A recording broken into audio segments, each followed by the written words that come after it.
call this meeting to order. The Federal Way School Board meeting. Tonight we have with us Director Barney, Director Wilson, Director Peterson, and myself, Director Griffin. And I will look for an approval of our agenda. I move that the Board of Education approve the meeting agenda of April 9th, 2013 as submitted. I'll second. It's been moved in second. Any questions or comments? All those in favor? Aye. None opposed? And it's been approved. I'll look for an approval of the consent agenda. I so move. Second. It's been moved in second. I think there was... Any questions, comments? I just wanted to thank Sally McLean today. I had a couple questions from some of the stuff we're approving tonight on the consent agenda, and she answered my questions. So thank you, Sally, for that prompt response. Thank you. Any further questions or comments? Yeah, I'd like to amend the motion, please. And that is, I move that the Board of Education approve the consent agenda of April 9, 2013 with the addition of 2B change order report. And I'll second that. Okay, it's been moved in second. Any further additions, questions, comments? All those in favor? Aye. None opposed, so motion carries. And next we will have the student staff recognition by our Deputy Superintendent, Mark Davidson. Thank you, Vice President Griffin, members of the board, Mr. New. We'll start tonight's recognition with Mr. Jack Stanford, representing the Rotary. Jack.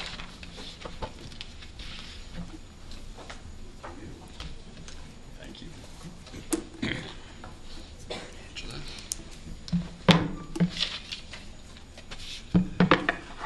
Thank you, School Board, Superintendent. We really appreciate being able to honor the students that achieved so much during their 4 years. Federal Way Rotary has, for 30 years, dedicated its service, men and women in business, professionals, to scholarships, various types of programs that particularly aid the Department of Education. One of the most favorite things that I do for a long time, and the Rotary does, is we like to honor students, one student from each school every year. So the school puts up 3 students. We interview the 3, and then all 3. It's very difficult to do. Very difficult to do. In fact, one of the schools had such a hard time coming up with just 3. They came up with 4. They just couldn't do it. So we ended up interviewing 4 students. So it's a challenge, but it's probably like my favorite thing to do. It's just a lot of fun. So we have 2 schools tonight. We have we'll have Kayla Rhodes. Why don't you come up, Kayla? And Kayla is from Decatur.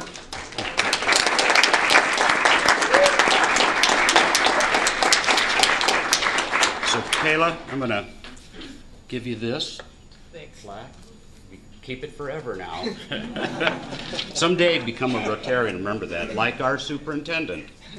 So I'm going to tell a little about Kayla, and then she's going to talk about a few things. Hopefully they aren't going to be too tough on you.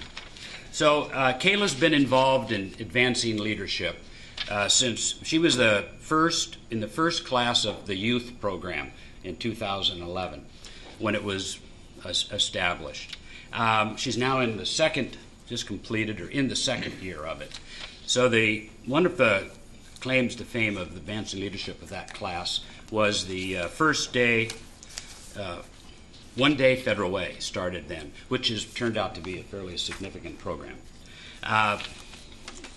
Kayla is, I don't know who ever gave her the B, but someone in 4 years gave her a B.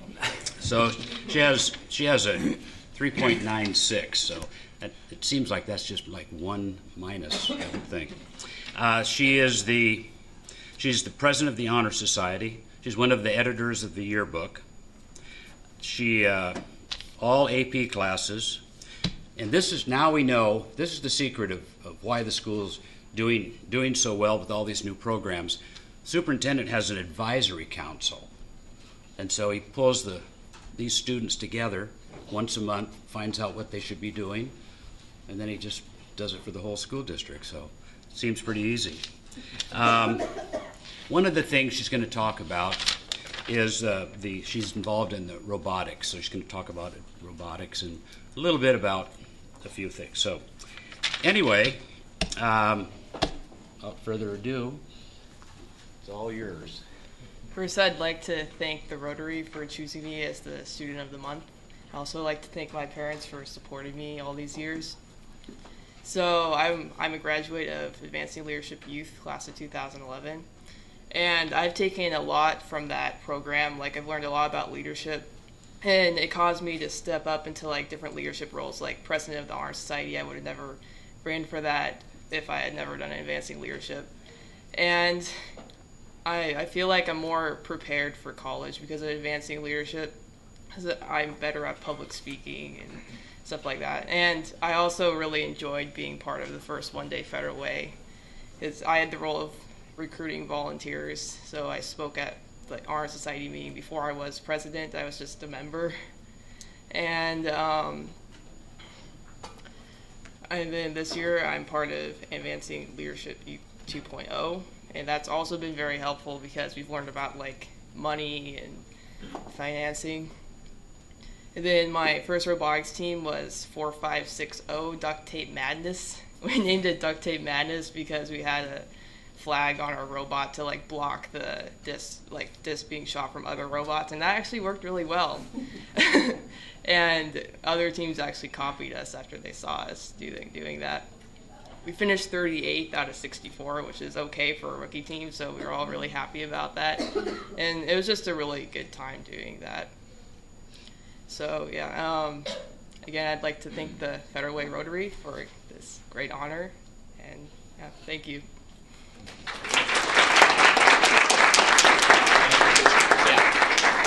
We're going to go up.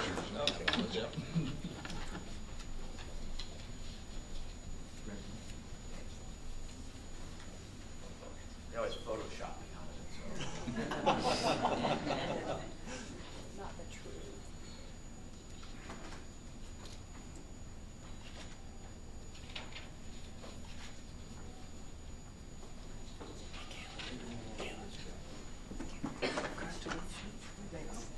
Nicely done.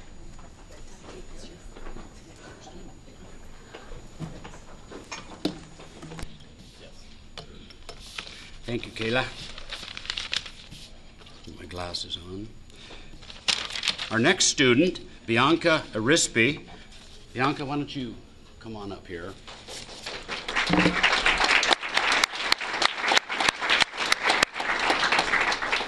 Bianca is from Federal Way High School, and she is our Student of the Month for last month, but she was busy winning wrestling matches and doing things like that, so we accommodated her. There you go, and thank you, dear.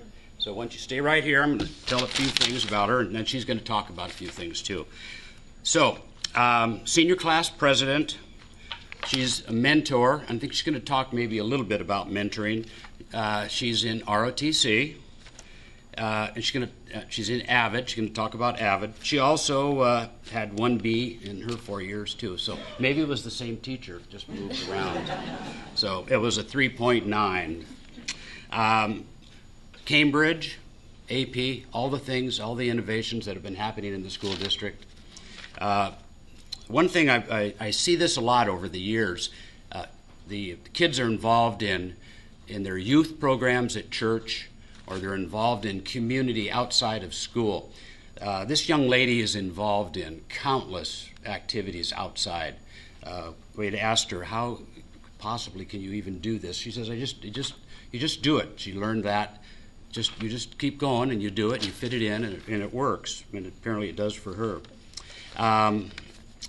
Yeah, she's an amazing young girl. She probably won't talk about her wrestling. She's a state champion, well, runner-up state champion. Yeah. A little sadness there, I'm sure. But amazing young kid. Very proud of her. And she's going to say thank you and talk about a few things. Oh, well, thank you, Federal Way Rotary.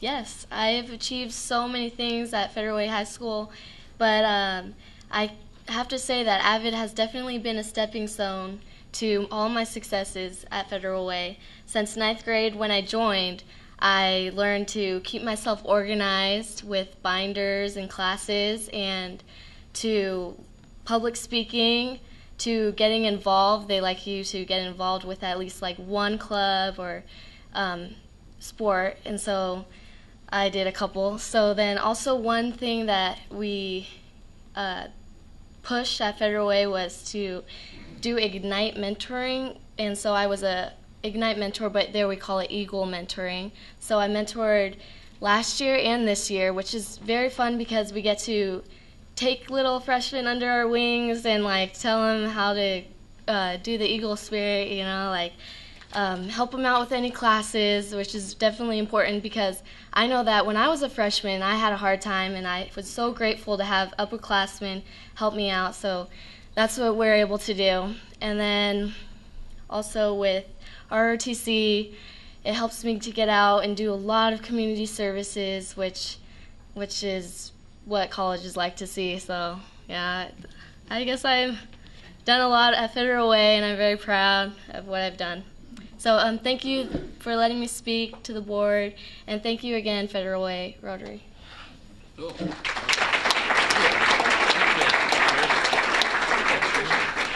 Oh, picture.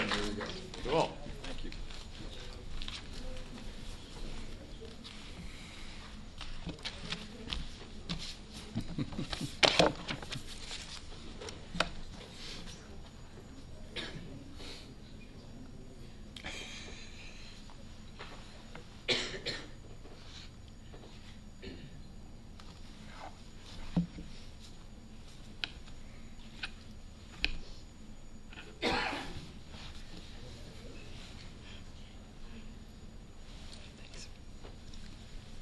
Thanks again, Jack. Appreciate it greatly. Thank you. Put this back.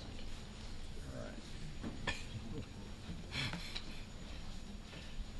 Congratulations. Thank you. You're welcome.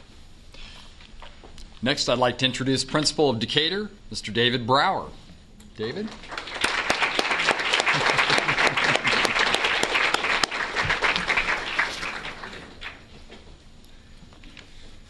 Good evening. It is my pleasure tonight to honor and introduce to you the Decatur High School dance team. If I could please be joined with by the dance team. Dance team, come on up.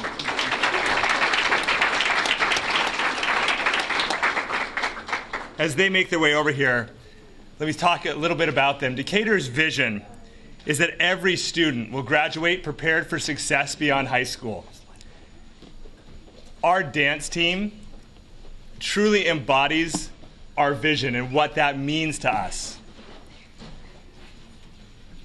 They are student athletes, students first. They maintain their athletic eligibility through their academics. But beyond that academic preparation necessary for success beyond high school, they learn the affective domain as well. They demonstrate true perseverance, endurance, hard work. They have learned how to maintain poise in the face of failure as well as success. And they work hard. These girls start practicing for this year. They started last June. They started practicing. They practiced throughout the summer. During the school year, they practice 5 to 6 days a week for 2 to 3 hours at a time. They work hard. I've gone and seen their practices, and I get tired just looking at them and just watching them. So they are amazing. Their hard work has paid off. They have earned, over the last several years, several district titles dating back to 2008. And last 2 years, they've won 2 district kick titles. There are various categories in which they compete. This year, in March 22nd, they went to Yakima and competed in the 3A state championship. And they won 2 titles there in the kick category and in the military category. It's fantastic. Absolutely. At the state competition, their coach, where's their coach? There she is. Their coach, Miss Lindsay Stardye, was honored as the state 1A, 2A, and 3A Coach of the Year.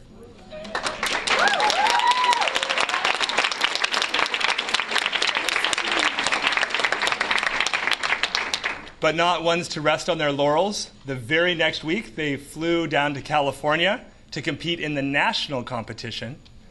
They did 5 routines, and they walked away with 3 national titles.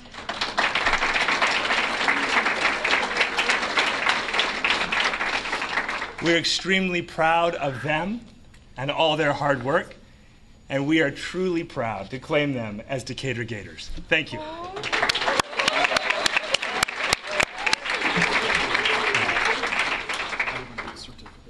So, we have, absolutely. So, would you guys come up here?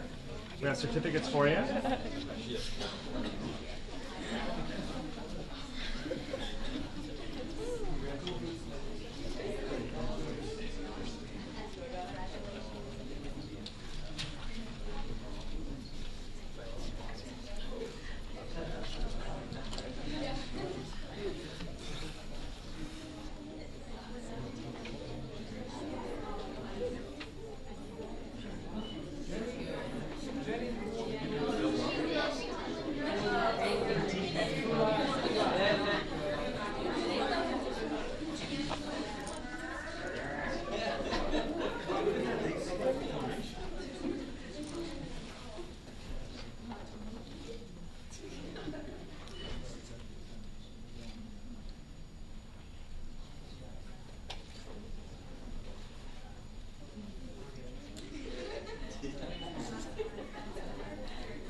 That's it.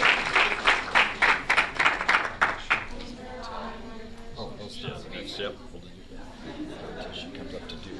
How would you like to do that? Yeah, that's what the 3-day thing. I didn't even see what it's on. So. Okay.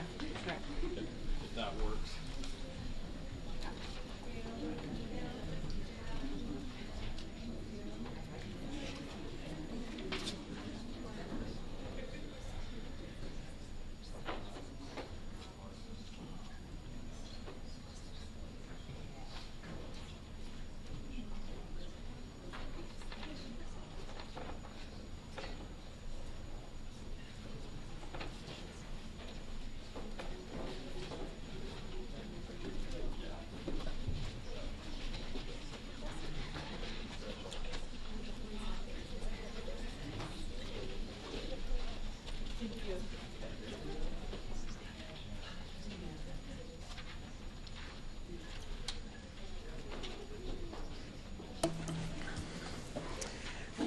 Okay, up next we will have Director Barney with our legislative update.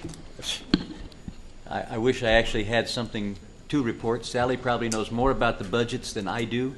I haven't had a chance to review them myself. I've been too busy at work, but I'm sure you'll have information when you do your report, so I'm going to leave it all to Sally. That's all I have. All right, thank you. And we will move to a We Day update. It looks like we have Sean.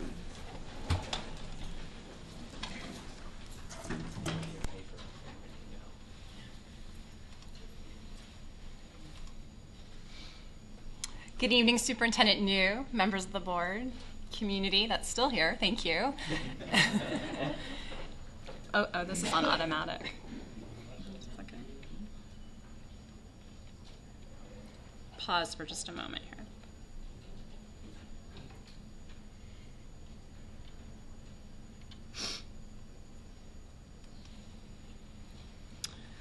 We experienced our first We Day, Seattle, on March 27th, and during that time we sent over 1,276 students and staff members. Just be engaged in the slideshow, it's on an automatic, I'll move it back, to We Day Seattle. I want to thank first of all, Superintendent New for his leadership in supporting both local and global change on the behalf of our students that find their own passion, and having adults really get out of the way and to let students embrace their passion and their innovations to make a difference and make a change that they want to see in the world. I have to give a very special thanks. I think we have a very special place here in Federal Way that every single adult member that was involved in this effort to support students said yes, absolutely, whatever it takes to ensure that our students in Federal Way would have the best possible experience that they can have. So if you were an adult that helped either as a principal for the day, hosted an assembly, attended WE Day as a chaperone or a guest, or in some way just kind of put your hands up out there, because we need to give a big round of applause to those people that helped make this happen.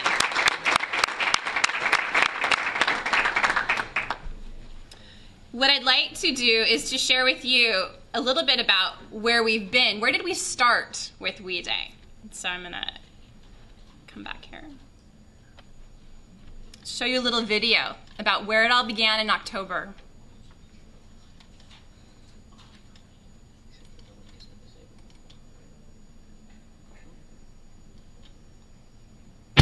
Imagine 15,000 students filling Key Arena to kick it off here for a celebration. Let me hear some juice, come on! Earn it through a minimum of 1 local and 1 global action. I was really excited to come here and help announce WE Day at the Federal Way High School and meet a bunch of great kids. It's an amazing event and amazing students, so it was a really cool event to be part of. This was like the biggest thing I've ever seen.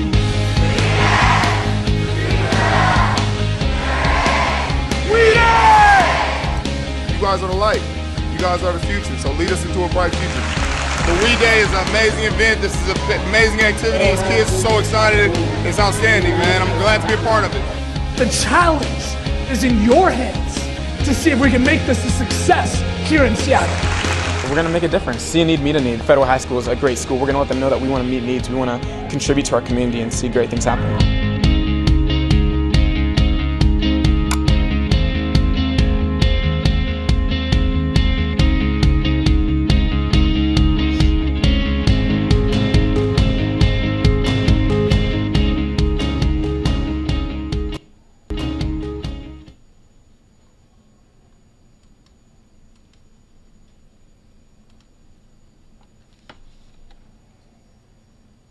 So we had some very special people that had an opportunity to participate at WE Day. We had the Decatur Jazz Choir got to perform with Jennifer Hudson. We have a special guest today from Decatur High School. We have Brady Fankhauser that's going to speak about that. Secondly, we had our very own Caleb Dawson, who actually got to speak about the community service that he has done over the last several years in terms of raising money for people that are in need of food. In addition to that, we had 200 volunteers that supported all the crowd pumpers going out throughout the day. And with that, we had over 1,000 kids that actually earned their ticket to WE Day by either doing 1 local and 1 global act for change. So without further ado, I'm going to introduce our students, and what they're going to share with you is, in 10 words or less, what was WE Day like for you? What was your favorite WE Day moment? And how has this experience impacted you for the future? And then we'll have some closing. I will introduce Brady Fankhauser, and then we'll have Jordan Crahan from Decatur High School, Christina Kim from Todd Beamer High School, and Tori Brown from Sacagawea Middle School.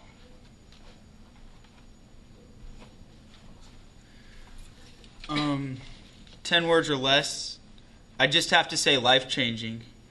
My favorite moment was definitely just looking out into the crowd, singing with Jennifer Hudson, just seeing all the lights light up, and just in awe, just awestruck. And this experience changed me, has impacted me, and inspired me to start a group called the Child Soldiers of America. And what I want to do is help people like Michelle, who was a child soldier in the Congo, and just help people like him just get out of child slavery and just, whatever it takes to just end child slavery.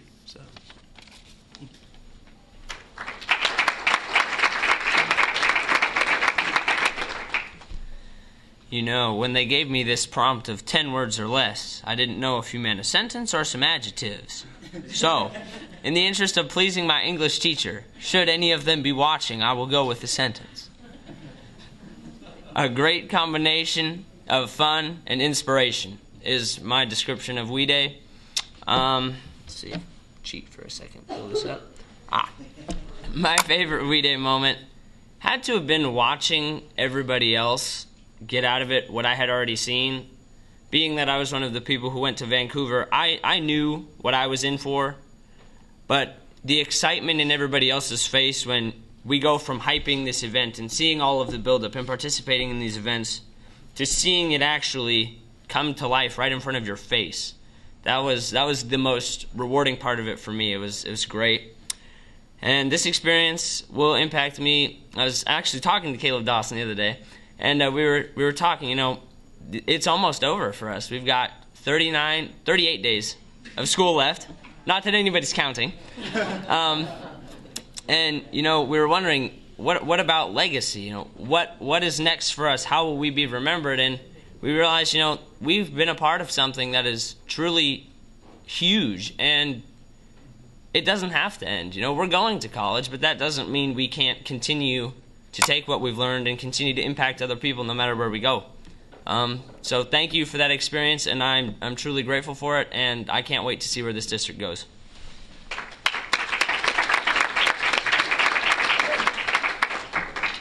Okay, well, I know for sure my English teacher is not here, so I'm going to go with adjectives.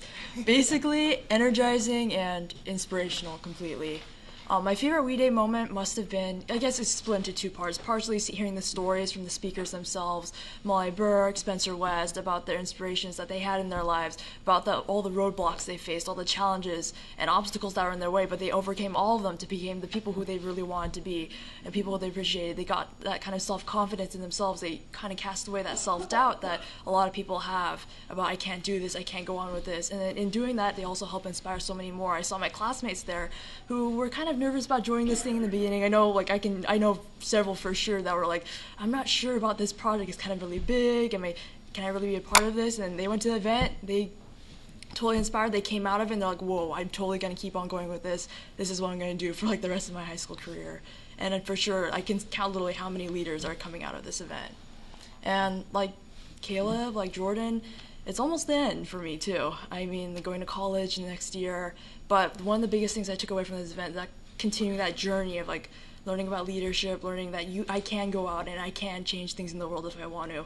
I kind of started high school as that shy person who really didn't get into that much things. I was kind of scared to go out there and talk, scared to like project my opinions, scared to and I thought I really didn't have that much impact on the community. I couldn't really do that much. But going through WE Day, going through a lot of things, and hearing about other people's stories and seeing all my other friends with me and classmates going through this whole event, I realized, yeah, it's a big journey. You learn more about yourself. You learn how you can overcome those challenges and get away from that and become a leader. Thanks.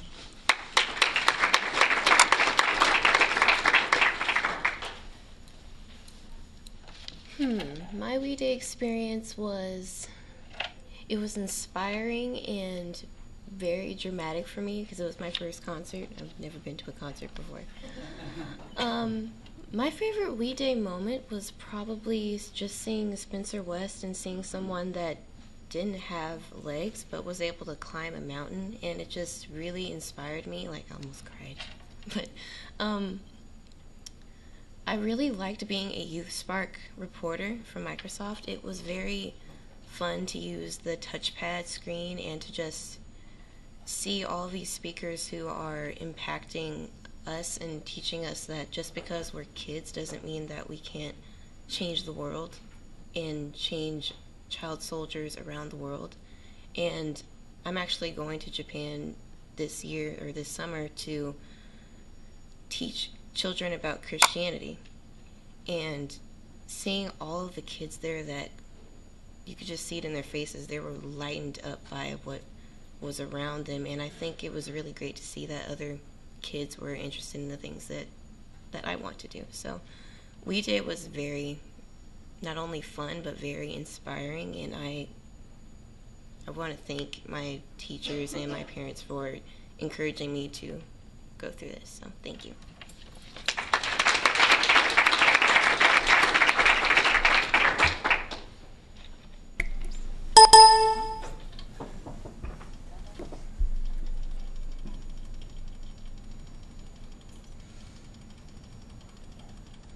It's a long PowerPoint.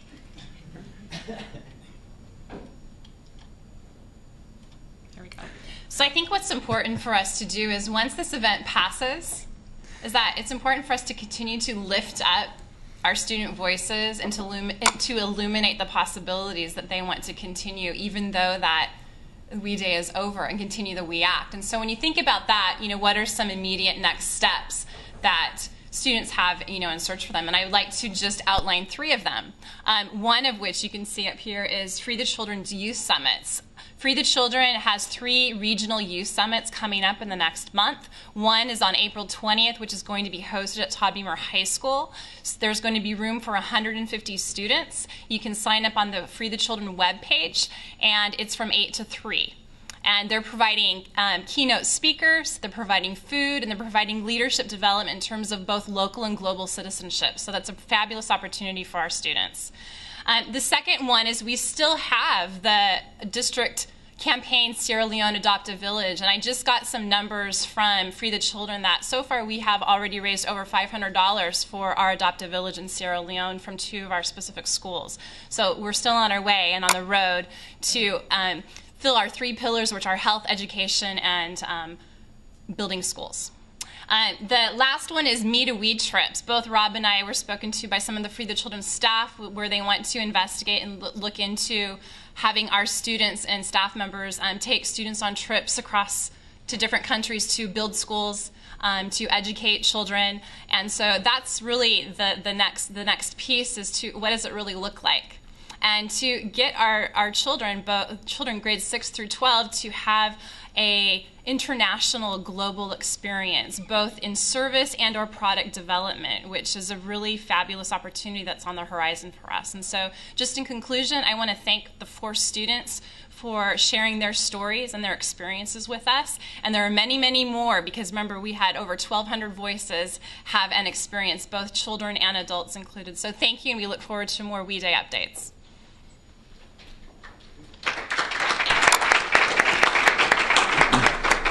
Before you guys leave the podium area, if I may share some comments with you. Sean, you just did a great job of summarizing the overarching theme in our participation in the We Act and the We Day activities. The We Day itself is the culmination of the work that the students did throughout the year. And to hear you 4 talk tonight like you did about what you gained from the experience and what you hope to do, accomplish, or the legacy to leave moving forward is in itself inspirational. Thank you for sharing those stories. As Ms. Simpson just talked about, this is a major piece of making our schools global campuses. With technology and the access that we have to citizens around the globe, and with our ends one, our end statement from the board, creating global citizens, you guys demonstrated that tonight. Thank you for that. And I would be remiss in moving forward without taking a moment to thank Ms. Simpson. By day, she is our Director of Professional Development. It's a full-time job. And she picked up this little activity that I asked her to do last fall called We Day and We Act.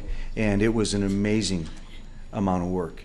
And as we talked about what this would look like for Federal Way, it played out exactly as we had hoped it would.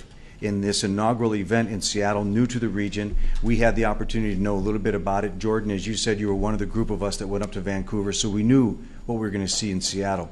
And what happened in Seattle was exactly that. It's a life-changing, life-impacting event. My daughters were there as crowd pumpers, and they were just blown away by the whole experience. And the conversations that we've had at home have been incredible, just as the conversations that we've had with you guys throughout the year. Thank you, you students, for your leadership.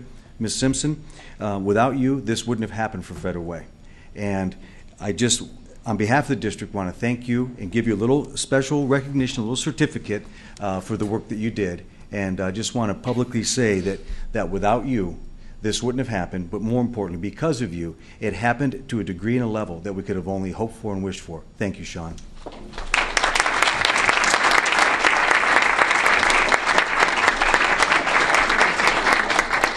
While you're doing that, I also wanted to say that one of the things I remember was Mia Farrow, who spoke, and you remember what she said about patience not being a virtue, and that's an adage that we all lived by, and she said, forget about it, to get busy and do what we haven't done.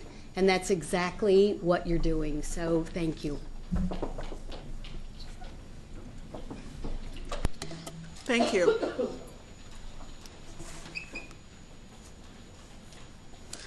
Next, we will have Director Rod Leland sharing about our new Federal Way High School site placement recommendation.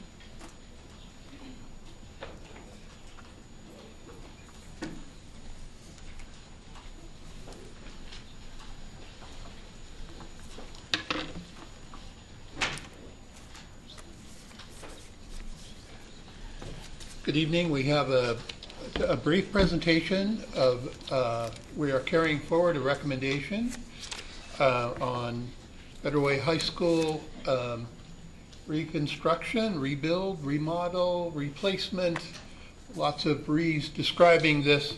A committee of 15 citizens, employees, and other public agency representatives, and I've attached that to the back of the handout that you have.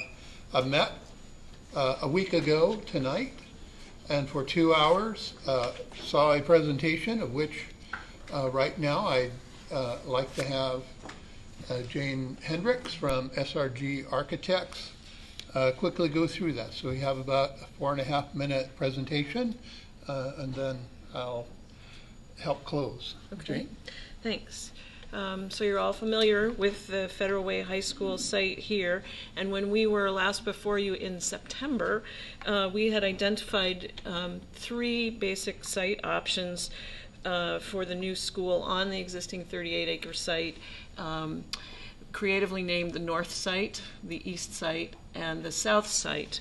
All 3 of those options meet the commitments that we made then to maintain the existing stadium, to allow students to stay on site throughout construction, and to respect the history of the site. Since then, we've dug much deeper into the specifics of each of those 3 site options to gather additional information and input. We held a public open house on January 31st. In late February, we had a kind of open house with faculty and staff from Federal Way High School, and as Rob just mentioned, last week we met with the Site Advisory Committee. We've been looking at a whole variety of issues: topography, stormwater, phasing, parking, security, zoning, history, on and on. We've done multiple studies of each site, and I'm just going to flip through them really quickly so you can see kind of the variety of issues that we've been dealing with. We're still a long ways from having an actual site design, but based on these studies, we feel confident in recommending the south site, specifically the southeast corner of the existing high school site, as the best sort of starting place for the new building.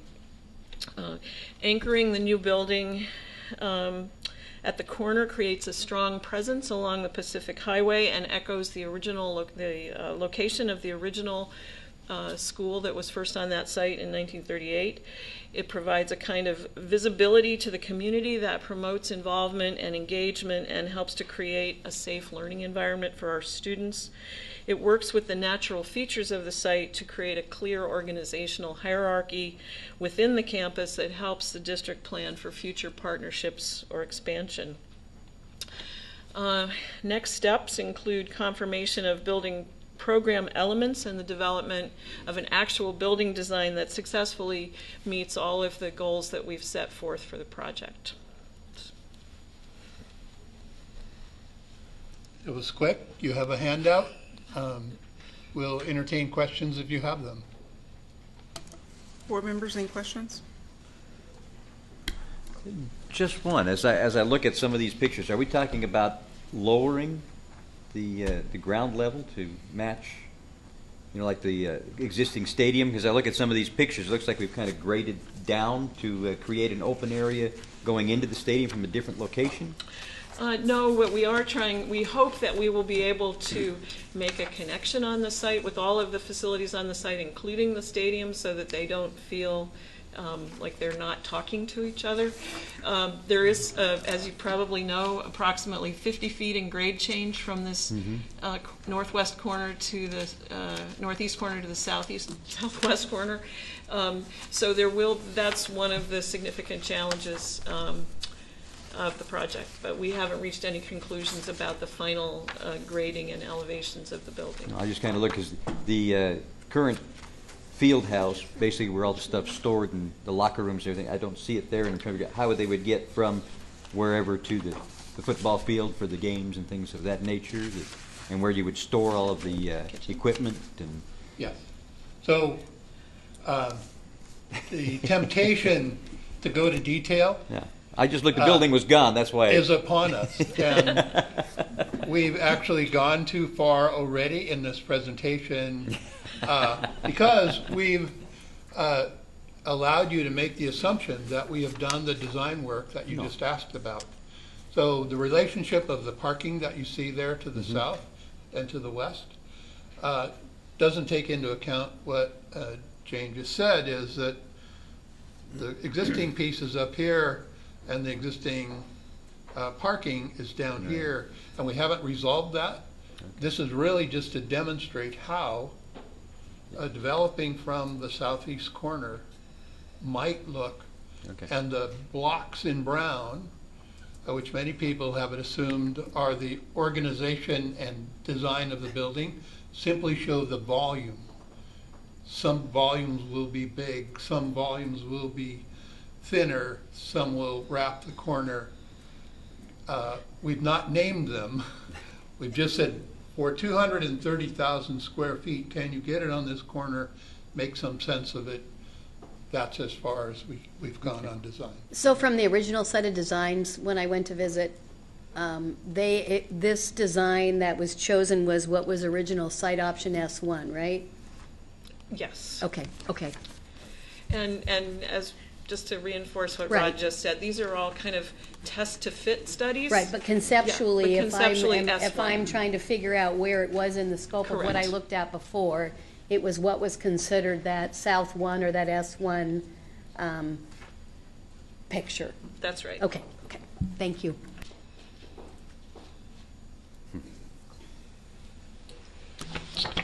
Any other questions or comments? So in this packet here, this is S1 in this packet. Because you kind of just breeze through those. I'm trying to make a correlation. These were the ones that were on the wall.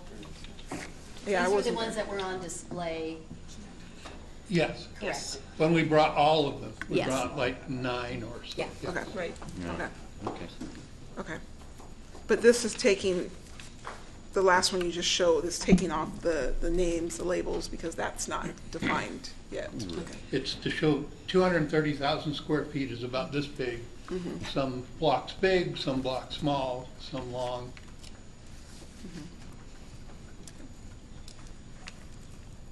Awesome. All right. I'm excited just to see progress moving forward. Obviously, it was huge to pass a levy and be in this spot where we're moving forward. And I just like to see, and we're starting to move the pieces around, and what is it going to look like. And I don't know tonight, Vice President Griffin, if there are people here tonight that maybe as we're looking at this, maybe there's public comment that would pertain to this tonight. I don't know if we want to entertain that right now or not. Well, we haven't gotten to public comment. We still have. Well, what I am asking, even though this is not required by state law to have the board take action on this, I have asked that you take action on this tonight. I think it's important part of the process as we move forward that the board is certainly brought up to speed, but also making the decisions on the steps moving forward. So with that, if you're, as you see, we have this down for an action item. If there are public comments, folks here to comment, perhaps we should do that either before you start the motion process or in it. just so that they can be heard if they so choose. Well, we have public comment coming up, so we can make our motion after public comment. You bet. I do have one other question, and I guess what I would ask is, and wonder, is what made you consider this south corner choice over all the other ones? I mean, is there anything, you know, when we put them all out there, you've collected all the input, but based on everything that folks have given you and based on what you know as architects and as facilities folks, in your mind, this is where you believe that the best placement of this facility. So we'll both answer. I'll let Jane answer. That would be great. And then I'll Okay. represent the committee. Okay. Gosh, I wonder what he's going to say. We felt very strongly, and actually were delighted to hear in a lot of the public comment that we got in the various open house meetings that we did, that it was really important for Federal Way High School to kind of have a face, have a front on the Pacific Highway to really kind of take back the community. Okay. And so that really is, I think, the underlying most significant reason for recommending the south site.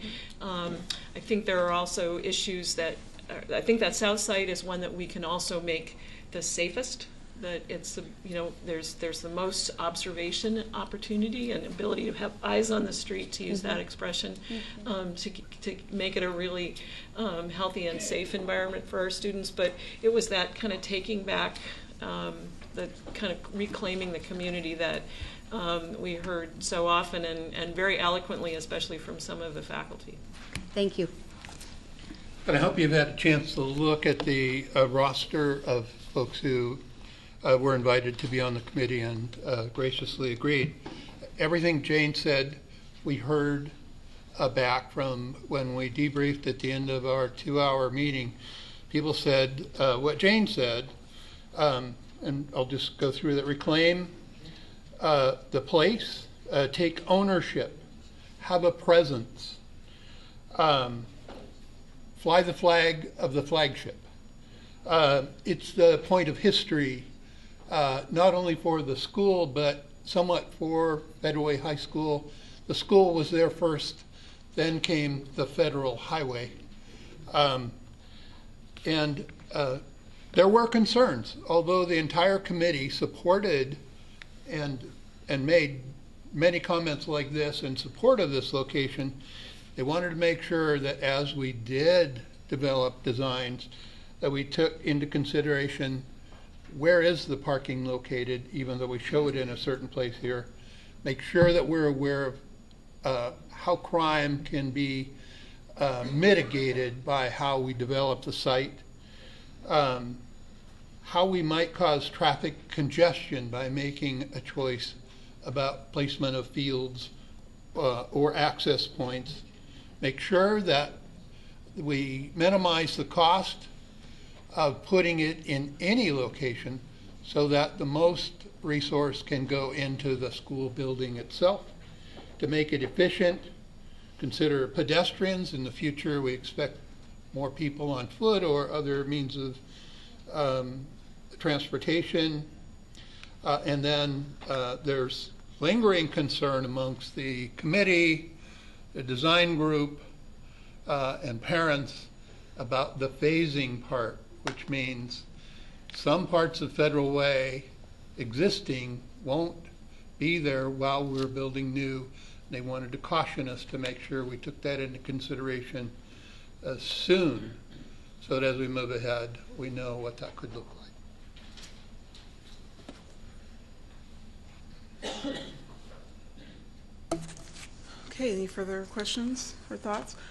We do have public comments coming up soon, and so if anyone out there would like to add public comment regarding this or anything else you've heard in the past hour, then please feel free to turn in one of these blue sheets of paper. Thank you. Thank you. Next, we will have the Technology Access Foundation Academy Student Work and Website. by Ryan Priest, a teacher.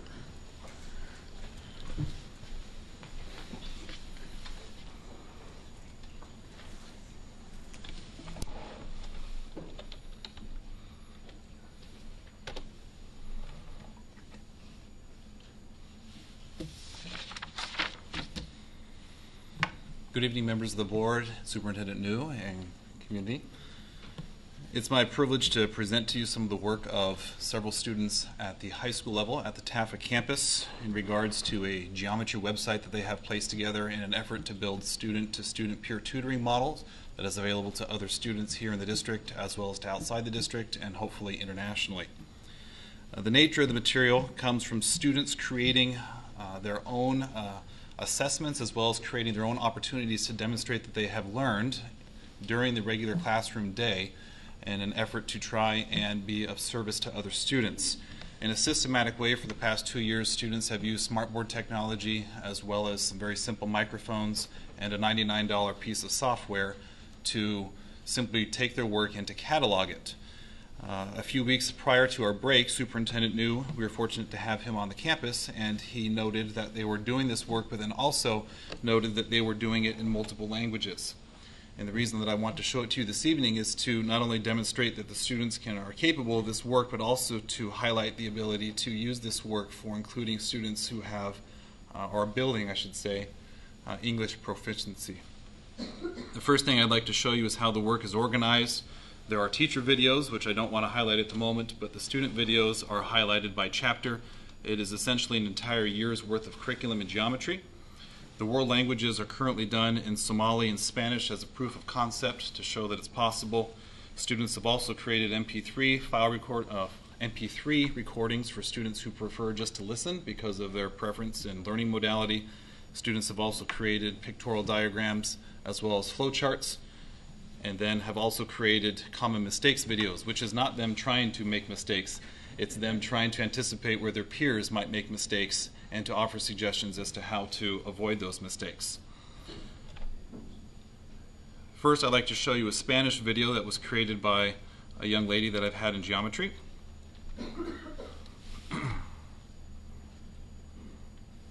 You'll notice that this is very similar to Khan Academy. My hat's off to Khan Academy. I don't in any way want to denigrate that work. I know that we've been able to make use of it in other courses for math in the district. However, I would add that this particular kind of work is much more contextual, since this is based upon our own curriculum and students, to use the vernacular, speak their own lingo. And so there are times when students have the opportunity to explain something to one another that a teacher, while trying to use very technical language, might miss an opportunity. But students sometimes have an opportunity to do that. I will admit I have no idea, beyond knowing the student has done this correctly, what they are saying, because this video is in Spanish and I don't speak Spanish. They have already done it, though, for me in English to prove.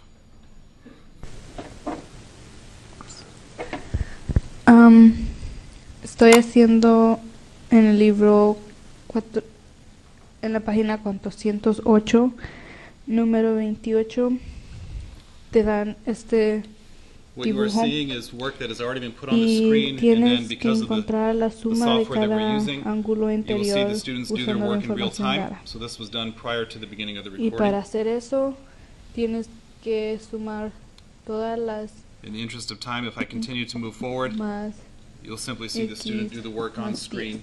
You don't see them, y you just see todo their eso lo tienes que work ser and you hear the equivalente explanation. a todo la suma de todo el dibujo, y para encontrar eso tienes que ser. In addition to Spanish, I just wanted to provide you a short clip because she goes on.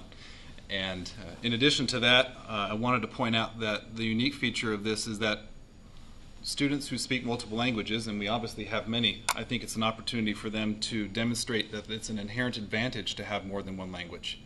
I think it's also an opportunity for students to be engaged by other students when translators aren't available, because they are able to understand the person who might have higher English proficiency at the time. A great example of that is Somali. Not typically one of your most well-known ELL languages, but nonetheless present by a very capable student who wanted to help others understand.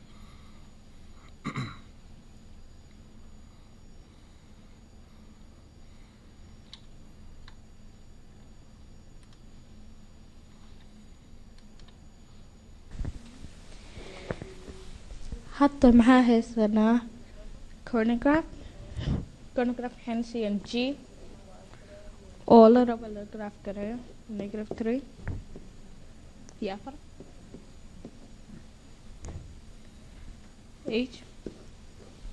And she will proceed to do a coordinate Hali. problem involving shapes, proving different Okay. types of shapes. On saddex I wish I knew what she was saying in Somali because it's a beautiful English. language, but that doesn't happen to be my proficiency K myself. oo noqonayso It is already in use in the current district for those teachers who are aware of it. It's already in use outside of the district. I know firsthand that it's being used by the Lakes School District, particularly at the Lakes High School, especially for end of course preparation. In addition to the student videos, I've been putting together catalogs and banks of material in order to help students prepare for geometry and algebra 1 as they get ready for the end of course examinations at the end of the year. I would also like to suggest, and I humbly suggest it, that there are ways that this material can be used outside of simple ELL inclusion or student opportunities for student assessment or opportunities for peer-to-peer tutoring. When we think of hiring tutors in the district or when we think of teacher training, it's one thing to have a theoretical description of what a teacher might do in a given situation, but it's another opportunity to say, here is a student who's doing work, because I have examples where they have messed up as well. They're not on the website. And if I provided that to a prospective teacher or prospective tutor, and I wanted to know, how would you help this student in this situation, identify where they have made a mistake and what would you do to support them, I think that we might get a much more candid and specific answer and understand what is the ability of that particular teacher. The technology necessary to do this is not cost prohibitive. As I mentioned, you can do this with smart boards, which are on many campuses, and very inexpensive microphones. In addition to that, you can do it with document cameras using free software called AverVision and putting it up on Vimeo, which of course is free as well.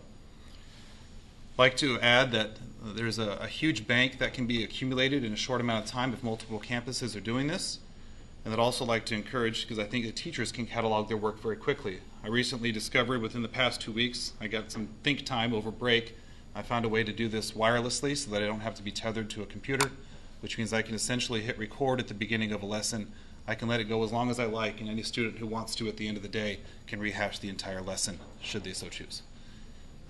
So thank you for your time this evening. If you have any questions, I'd be more than happy to answer them. Thank you. Board members, questions, comments? Mr. Price, you're a favorite of my son's. Geometry is and math is his love. You do flip classroom work, and what I see is really depth and rigor and understanding, way beyond what I ever knew myself, and the ability to teach someone else shows me that he understands it, and when his friends understand it as well, there's, I think it's positive for all. So I really appreciate the work that you're doing, and I know they find it incredibly engaging and they're learning at the same time. Thank you. Yeah, thank you. Go ahead. No, I was just going to comment. My grandson, who's only in 5th grade, is now doing geometry. And as I was out stretching and warming up to go on a run, he said to me, "Oh, is that a right angle or an acute angle?" I'm going, "What in the world are you talking about?" So I can see stuff like this where he can actually look at it and be able to view it, and he can actually walk me through some of that stuff. So, I mean, kids today, they are learning very quickly, and I can see the great advantage of something of this type of a program.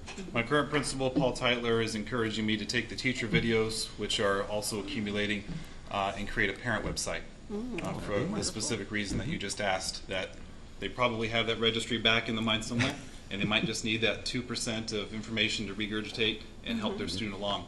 So why not provide that? Thank you. Yeah, that's great. Anything? No?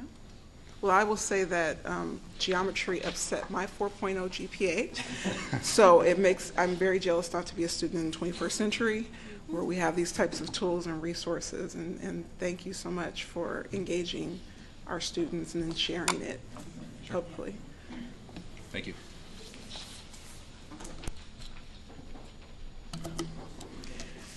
So next we will have public comment. And I am going to start with Charles Hoff.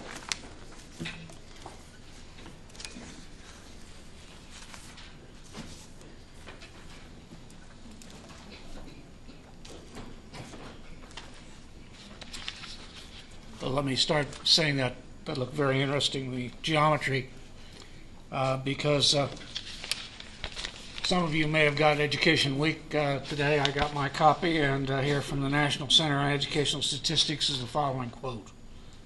We found that there is very little truth in labeling in high school algebra and geometry textbooks.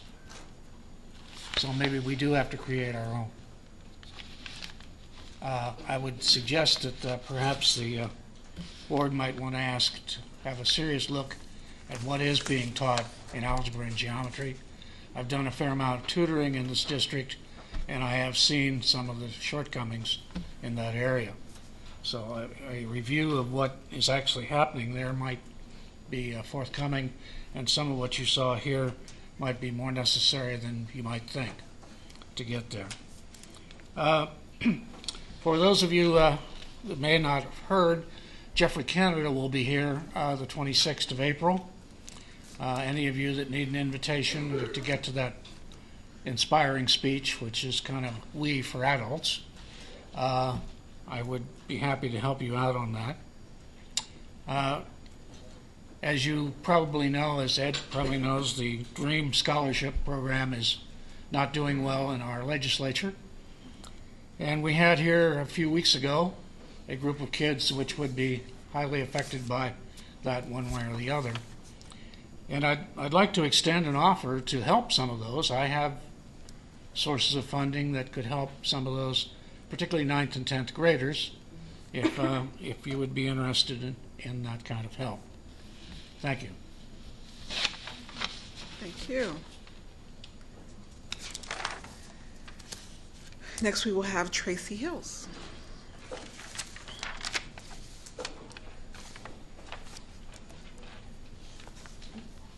Hello, Mrs. President and Superintendent and Board. I am Tracy, and I went to the school district in 1972, and I went to Adelaide, and I was like two and a half or 3 years old, something like that, and I loved it. So now my son is 5, and he is in your school system, and he goes to Twin Lakes Elementary, and I'm hoping soon that he'll be going to high school, and I'm hoping he'll go to the new high school, Federal Way High School.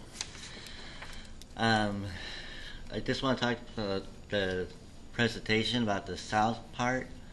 Is that where the pool is currently, or is that where the old kitchen is? And my wife is here. She graduated from that high school in 1993. Can I add her to speak too? Would that be okay? For the two of you together? Yeah. Yes, and within your 3 minutes of time. Hurry, dear. Hi, my name is Jennifer Hills, and I went to Federal High School from 1990 to 93. I would like the school to have some reservations so that there can be a piece of history throughout the school, like a memory hall or something. Our son is almost 4.5. He'll be 4.5 this August. And I'd like him to be able to go to that school as well. And I just want, this to, if this memory hall could go through, that would be great. Maybe listing some of the different grade levels or the years that some of the kids graduated.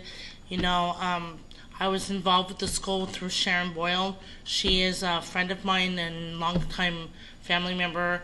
And I did help her a year with the elementary kids. And if there's something I can do to, go back into that situation, that would be great. But I feel that there needs to be a memory hall in the new school, so that way, people don't forget the school throughout the years. And I feel that that's important. A lot of my friends and I went to that school as well, and we feel a very strong, bond with the school. So, if there's some way that they can incorporate that into the new school, maybe like a learning hall or center or something, where people can come back in and relearn, that would be great as well. So, thank you. Thank you. Superintendent? Mr. and Mrs. Hills, I want to thank you for coming tonight and certainly have had the opportunity to talk to you at our many forums that you've attended, and really appreciate your participation in the process. Just a couple things. One is there will definitely be a place where we're going to recognize the rich history and traditions of Federal Way High School. You call it a memory hall. It'll be something along those lines. Second of all, to the specific question that you asked about the pool area and the current district kitchen, Mr. Leland's in the back of the room right now, and you can certainly just go up to him and pull him out in the hallway and have a conversation and get your questions answered. Thank you so much. Thank you. Next, we will have Principal Grable.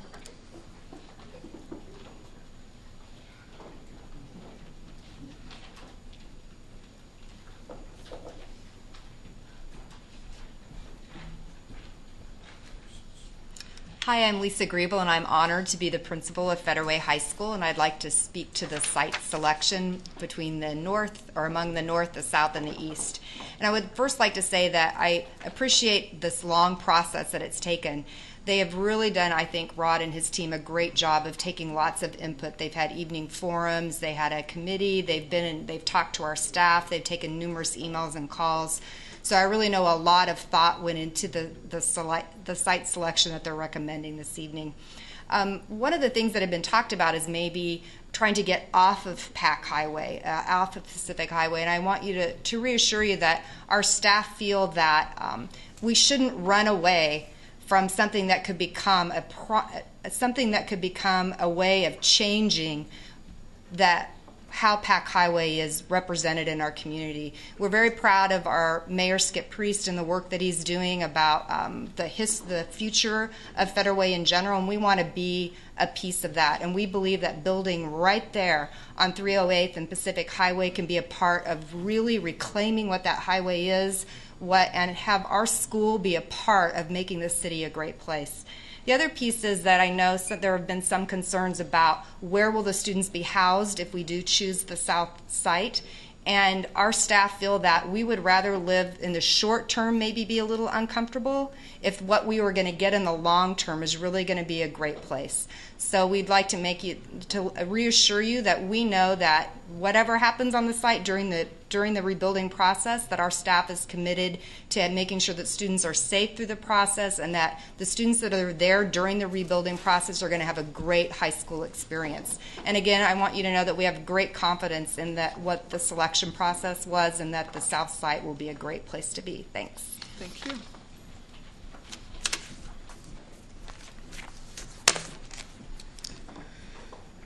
Okay, before we move into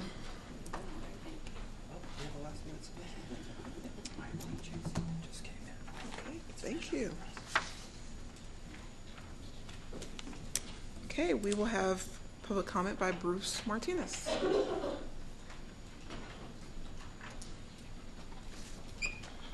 Thank you, school board and community members. I actually grew up in Federal Way, went to Federal Way High School, looked forward to it for years and years.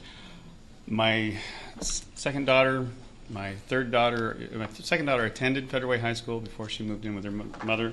My other children have attended multiple different school districts. And when we moved to Federal Way 5 years ago, there was a drastic disparity in the education system. Unfortunately, at that time, I didn't get involved like I am right now.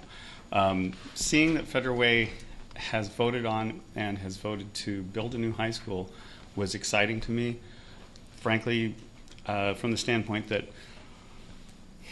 it was packed. It was tough. There are and there have been portable units that really have kind of worked, and portable units at every school throughout the district.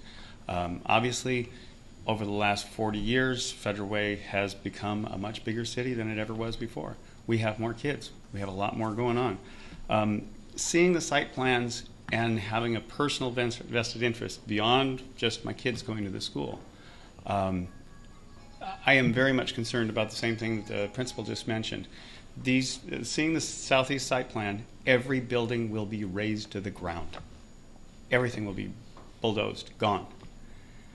I just got off of a school project where I was a part of building the school in Redmond, and frankly, in that case, we had buildings going in a completely different area, in the back 40, so to speak. There is no room to do that at Federal Way High School.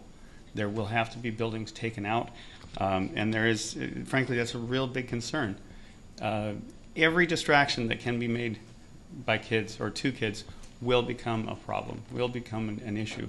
And so I implore on you, please make sure that you write into the contracts that this cannot happen, or it will detract from the kids that are attending the school while this fantastic thing is going on.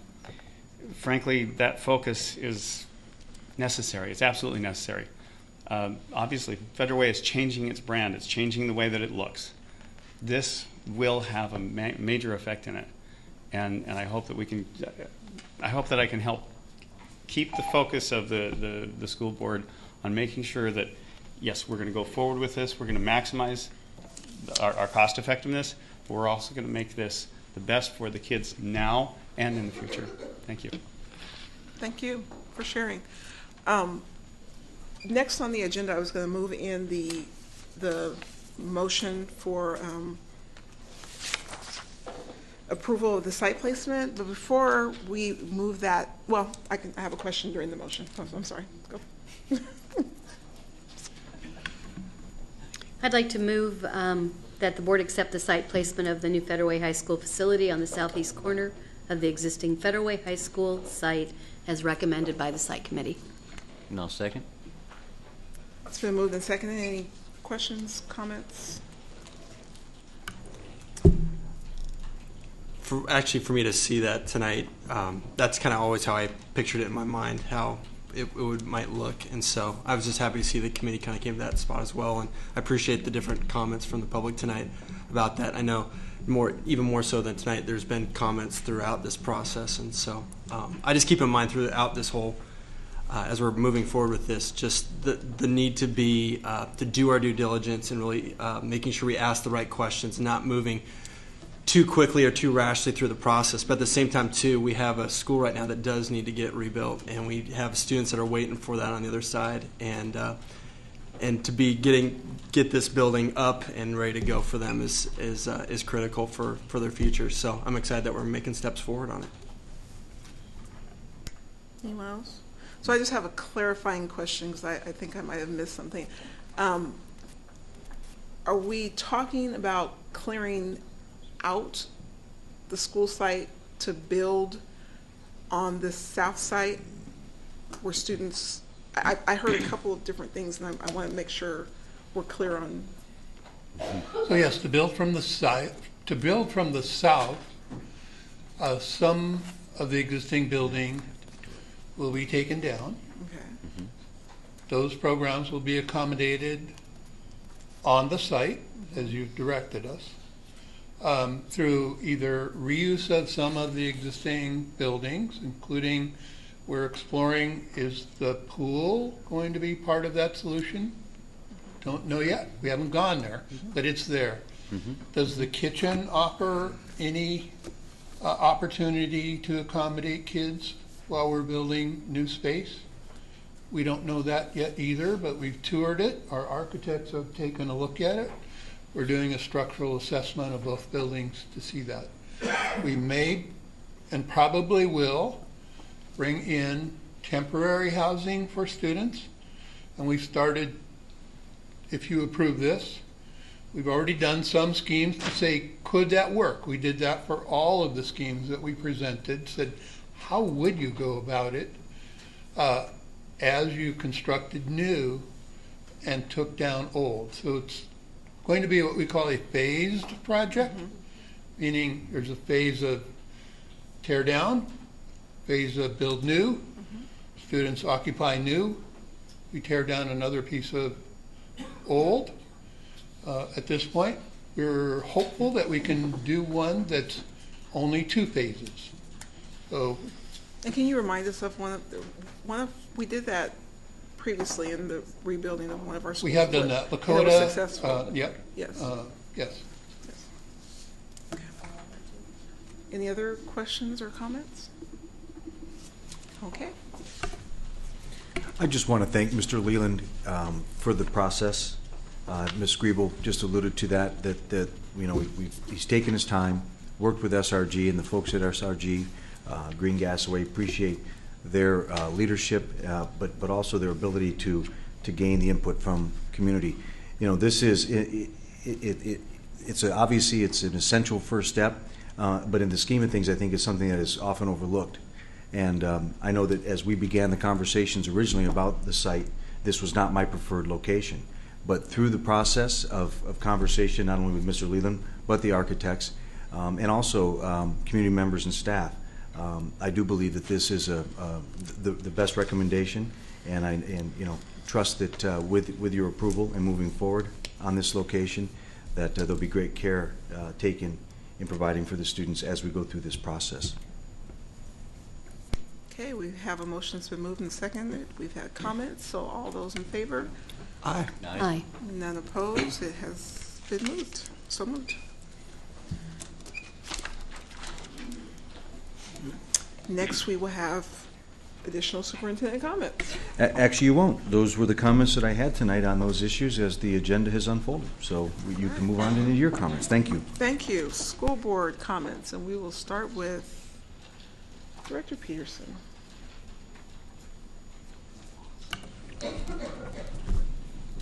I'll say it again. Thank you, everyone, for coming out tonight. I do want to send my condolences out to the new family who are suffering right now from the loss of Michigan yesterday in the Final Four championship game. As they are recovering, our hearts and prayers go out to them. I was doing fine. I don't know. It's been a great night, just seeing the accomplishments of our students. You know, the scholarships tonight from the Federal Way Lions, and just the report from We Day. I know for me, I really wanted to be there at We Day, and my work schedule wouldn't allow it, so I was actually on my iPhone streaming it during my breaks, watching what was going on down at Key Arena, and it's just fantastic. You know, Superintendent New touched on it earlier, what we're about as a district and really preparing that global-minded, that global-focused citizen. And you know, we see it tonight, what they're doing over at TAFA, and just it's phenomenal. And it just makes me excited and proud to be a part of the Federal Way School District and what we're doing here. Obviously, you know, we continue to improve in areas that we find weakness at, but it's nice that, like tonight, I'm just really proud to be able to be that school district that really pioneered the We Day movement here in the Seattle area, and to see our students a part of that, it's just phenomenal. And like I always felt, I wasn't even expecting the huge turnout that we had for that event. You know, I figured it would probably be modest, but for me, I just knew that this was a start and a catalyst. And that's what I love about it for that, and what we're doing here as a district. This isn't just a start, a one-and-done thing. This is something that's building momentum. This is something that we're continuing to strive for. And it's not just an adult getting excited about it, but students are getting excited about it. And you see it, you know, with kids and students talking about geometry, you know, and how can I help my fellow student, you know, from different languages and stuff, to helping somebody across in Africa or whatever. It's just fantastic, and so I'm just really excited. So thank you. Thank you. Director Wilson? Well, first I want to, I promised a group of White Tiger parents I would do this, and I want to say that the TAF Academy is having their 3rd annual auction this Saturday, and it is at the Best Western Plus at Evergreen Inn and Suites from 6 to 11. And if you're interested in supporting students, there'll be dinner, dancing, and drinks, and students will be performing, and it's a way to help support the school, provide those extended learning opportunities for students. So I did my job. Second thing I want to say is that We Day was a wow, and I had an opportunity to spend the day with Beamer students and ride the bus with them, and we have an incredible group of very well-behaved and very respectful and very helpful students. And it was a pleasure to be with them, and it was also a pleasure to watch them experience what they didn't know they were about to experience. And the ride home, normally at the end of a field trip day, is with people kind of slunched in their seats, snoring, and this was not at all what the ride home was on the bus I was on, nor I'm certain on any other bus. There were students, just as those that spoke tonight, that were incredibly inspired and ready to try to figure out what their first or their next step was going to be. And I think the only other thing I would say is I want to thank Federal Way School District and specifically Star Lake Elementary for hosting a press conference a few weeks ago around the importance in investing in children and in early learning. And Jerry Large from the Seattle Times spent a great deal of time talking with parents who have children not only in early learning but in K-5 classes in Star Lake Elementary. And he was wowed by what he saw. He was impressed by the way families were able to talk about what their kids were learning and how they were learning it. And I just really appreciate that the support the district is giving to families and seeing them as part of a community before oftentimes their kids enter school. So thank you. Director Barney. Yes. Just a couple things. We Day, I had the opportunity to go, and yes, it was amazing. I'm not too sure about the dancing part up there that they did quite often. Yes, Sally back there. I don't know that I ever got the full gist of the moves. I never got them in sync, but that's okay. The kids were enjoying it. I'm glad I brought my earplugs, though. Yes, it wasn't my first concert. I came prepared. But just listening to Spencer West, just a truly amazing individual to do everything that he has done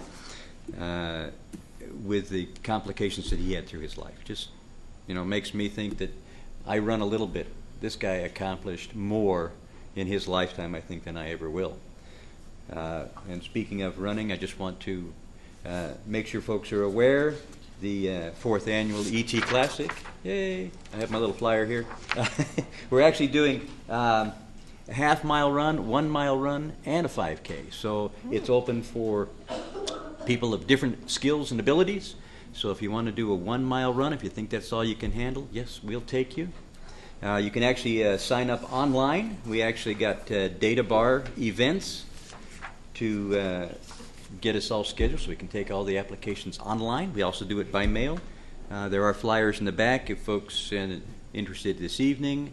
I'll also be getting those around at the elementary track programs and to all the schools. We're going to be pushing this and trying to see what we can do to help raise funds for our elementary track program.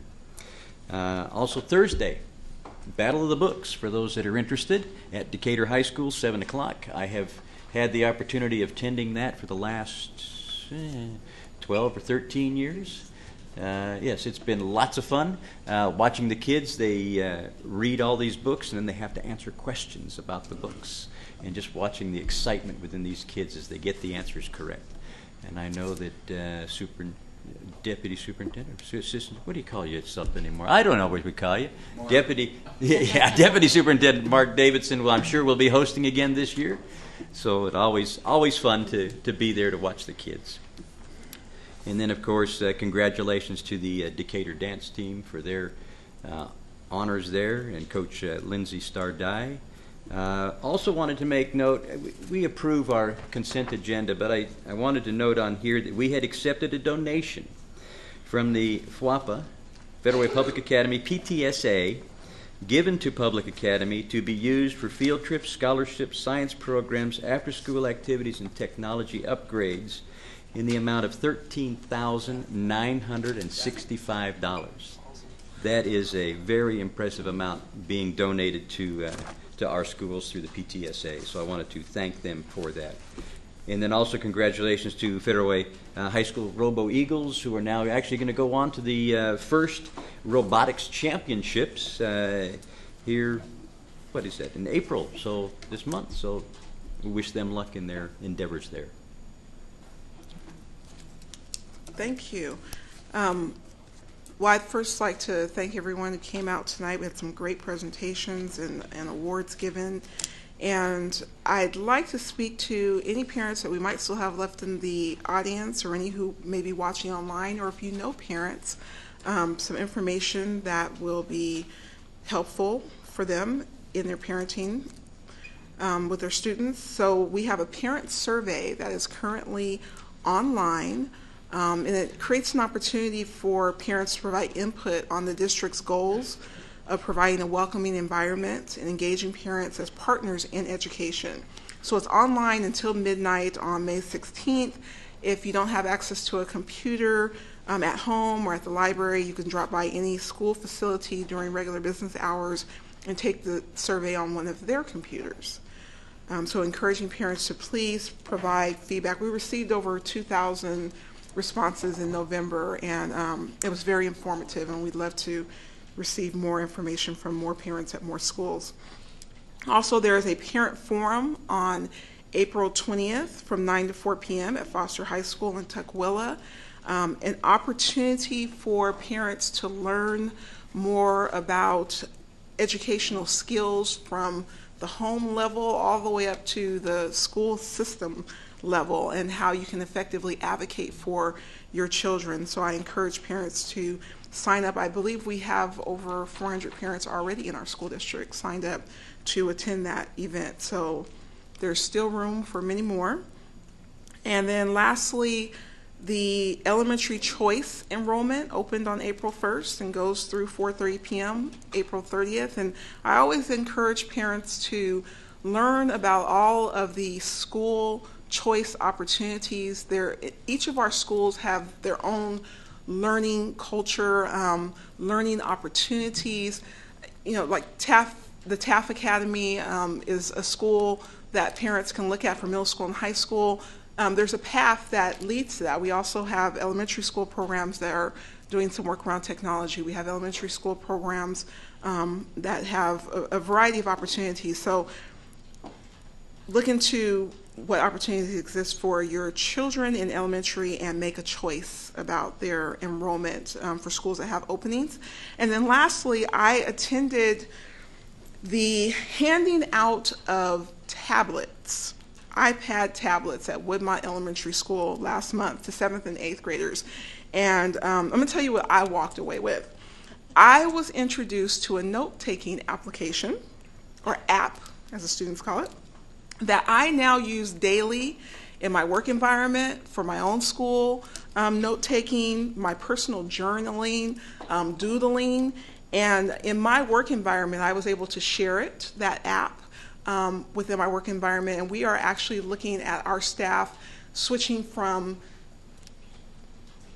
laptop computers to iPad computers for better functionality based on what I learned from students' usage in our school district. So great work, because we know that they are going to be able to transfer that into their current learning as well as their future learning as well as the work environment. So we're definitely moving our students forward with great 21st century learning skills, and I commend our school district on that great work.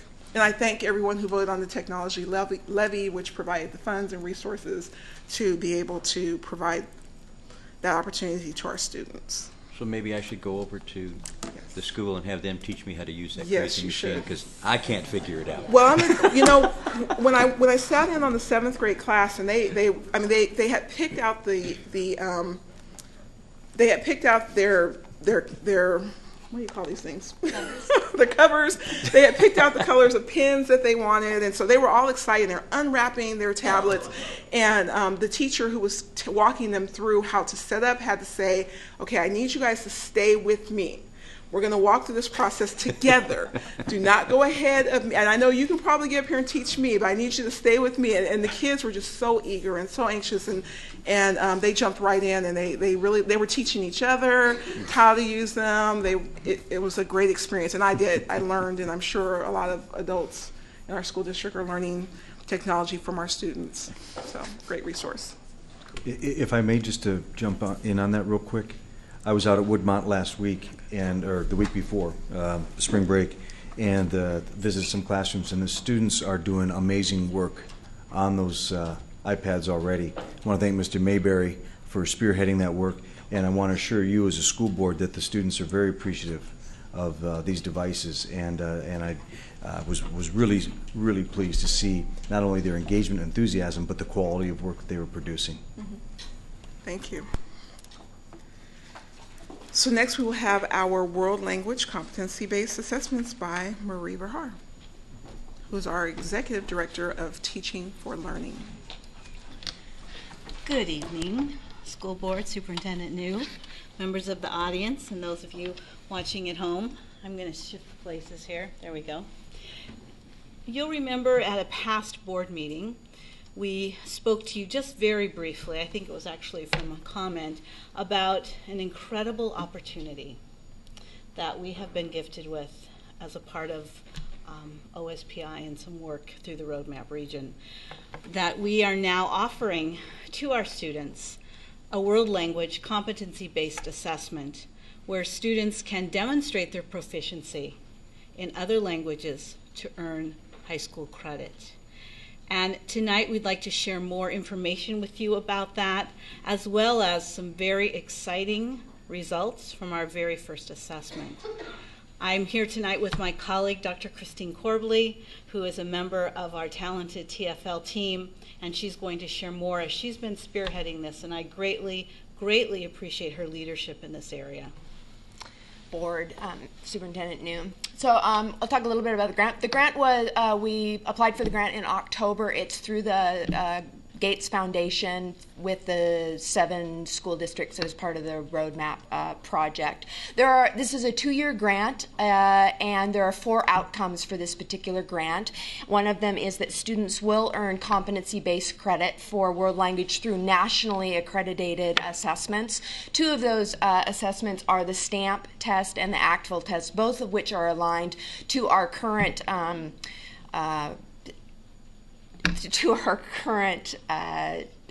power standards and state standards. The second outcome is that students will be able, for languages that don't have assessments, that they will be able to create portfolios of their learning through LinguaFolio, which is through the University of Oregon. It's a collection of evidence online that they will be able to do, that we will be putting in place next year, and we've begun to train teachers about how to support students in doing that. The third outcome is that we will be able to support students who actually don't have the complete skills that they need to develop the skills in their language. So that's the third outcome that the district that we will be developing, helping kids build the skills that they need to get credits if they don't have all of the skills that they need in their language. And the fourth outcome is that we'll actually begin to collect some evidence about how this impacts students, and the Gates Foundation is actually helping us to collect that evidence. So there's an outside group that's helping us to collect that evidence across the districts. So here is year 1 of the grant. We've been given approximately $11,000 through the Gates Foundation to help support both students and the startup, and to provide some money to students. We've been given some free professional development for our teachers, and for myself as I'm helping to get the grant started, and to provide, and there's some collaboration across the 7 districts. So like I've been getting some support from Seattle, who's in their 5th year actually of providing assessments to students. Our commitments are that we would develop some policies and procedures. You passed a policy in January to support students getting actual credits. That we would assess students in a minimum of 4 languages through 1 to 2 assessment days, which I'll talk a little bit more about in a few minutes. We did develop a communication plan, which I've actually done. I've developed a website for parents and students about the assessments and the testing. We provide some professional development with staff, which we've started to do. We'd hold some student focus groups, which actually an outside group is going to do here in the spring and May. And we would complete all compliance reports, which I'm actually doing. I just finished my first one this last month. So these are the 2 tests that we're actually doing. The STAMP test tests in 7 languages, and the ACTFL test actually tests in multiple languages. I'll show you which languages we're doing this year here in just a moment. So students can test from grades 7 through 12. They are tested in reading, writing, speaking, and listening. They can earn up to 4 credits in the language, depending on how proficient they happen to be. And the lowest level they earn in either one of these sections is the number of credits they happen to earn. So our first test day was on March 9th, which was the stamp test. We tested kids in Spanish and French, although we offered it in Arabic, French, German, and Japanese or Mandarin. We had 2 students test in French, and we had 23 students test in Spanish. Everybody earned credit. The 2 students in French each earned 2 credits. We had 4 students earn 2 credits in Spanish. We had 6 students earn 3 credits apiece, and 13 students earned the full 4 credits in Spanish. So the kids were very successful, and actually our state facilitator was very impressed with the students who actually tested for our first testing day. Well, our next testing day is April 27th. I'll have 8 students testing in Korean and 9 students testing in Russian. And I am testing a few students in Vietnamese because they're seniors. And so I'm going to go ahead and test those, even though it was a test that I was going to do next year because there's a special interview that has to be done for those. And I had a lot of students very interested, so I'm offering a 3rd testing day mostly for Spanish students on May 18th. So we'll offer another testing day there at Thomas Jefferson. The kids get a certificate from the state because the tests are run through the state, so they get a little certificate from the state telling them what their competency level was, and then this is posted to the transcript if they haven't already earned credit. And the state has already made arrangements with many of the colleges internally within state so that they'll get the credits, so that they're getting their credits from colleges so that it meets the college entrance requirement for college readiness. What kinds of questions can we answer for you? I'm just wondering if this has ever been, if you might consider this as a pathway for interpreting and translating for students to support the second language needs. And certainly we want to be careful about how that happens or when that happens, but there is an incredible need for that, and we have students that are already sharing and showing their skill, and whether it's service or whether it's for stipend, it's clearly a great need, not only in Federal Way, but elsewhere, and it would be really interesting to see how we might harness that and support them as they continue their work, because they clearly are reflecting the diversity of students that we serve and also the families in our communities, and that is something we've not been able to tap, and it would really be something that could be pretty exciting to see how we might be able to create. I think that's an great idea. And when you see 13 students earning 4 credits, and the stamp test is very, very difficult. You must be very proficient, and it isn't just speaking the language, it's reading, writing, translating. So those 13 students and all of our students who earn high school credit are obviously very proficient in the language, and it would be a great resource and a great opportunity for them to expand as well. So thank you for that. Thank you. Any other questions, comments? Yeah, most of the world can speak more than one language. You know, it's here in the United States where we kind of expect everybody to speak English or else. And I think it's what a great thing, a long time coming, just to have this opportunity for our students to celebrate what they already have, the skills acquired. And even some students where maybe they have a component of that, it gives them something to reach for. Maybe they can speak it fluently, but to be able to understand how to write it and those kinds of things and really hone and work on those skills. Because, you know, there's a light at the end of the tunnel. If I do that, I can, you know, capitalize on that and get credit for it. I'm glad we're taking part in this, and I hope more students, you know, take advantage of this. I know they will. And I'm excited for what kinds of opportunities it might also open up in the district to be able to utilize those talents as we are able to acknowledge them more and more. Go ahead. Just, it's great. I love this. This is an opportunity for a lot of students. And I know that we had passed a board thing here a few months back about the Korean, using the Korean consonant test. Have we had any response from that? That test, I believe, occurs in April. Okay. So I'm sure once the students have taken the assessment and they've scored it through the Korean consulate, then we'll receive that data from them. We expect that we will have students who will be participating in that test as well. Now, how many other languages are we going to be able to get into? This being a starting point, so I'm just kind of curious. Right. The Seattle School District tests over 80 different languages currently. That's how many languages they have on the books. So it is potential, because we do have that many languages spoken in this district. So it's potential that we could test that many languages. I've had contact with, I have at least 12 languages next year that I'm not testing this year that have requested that be tested next year. So I know that's coming down the pike, that people have requested languages that I couldn't test this year, but that they weren't seniors, and so we're willing to wait until next year to be tested. And so we know that that's coming, and people are requesting and wanting to take the opportunity to be tested in their home language.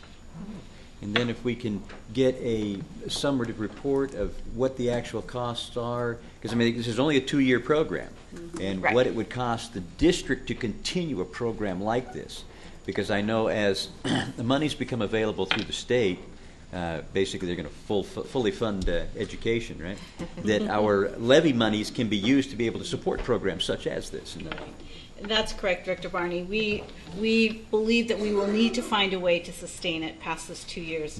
Once we've offered it to students, it's pretty hard to take it away. So we're grateful for this opportunity to introduce it to our students through the grant, and we will certainly do everything we can to make the commitment to continue this opportunity for students. So thank you. Okay, thank you. Thank you. Next, we will have Assistant Superintendent Sally McLean with our budget update.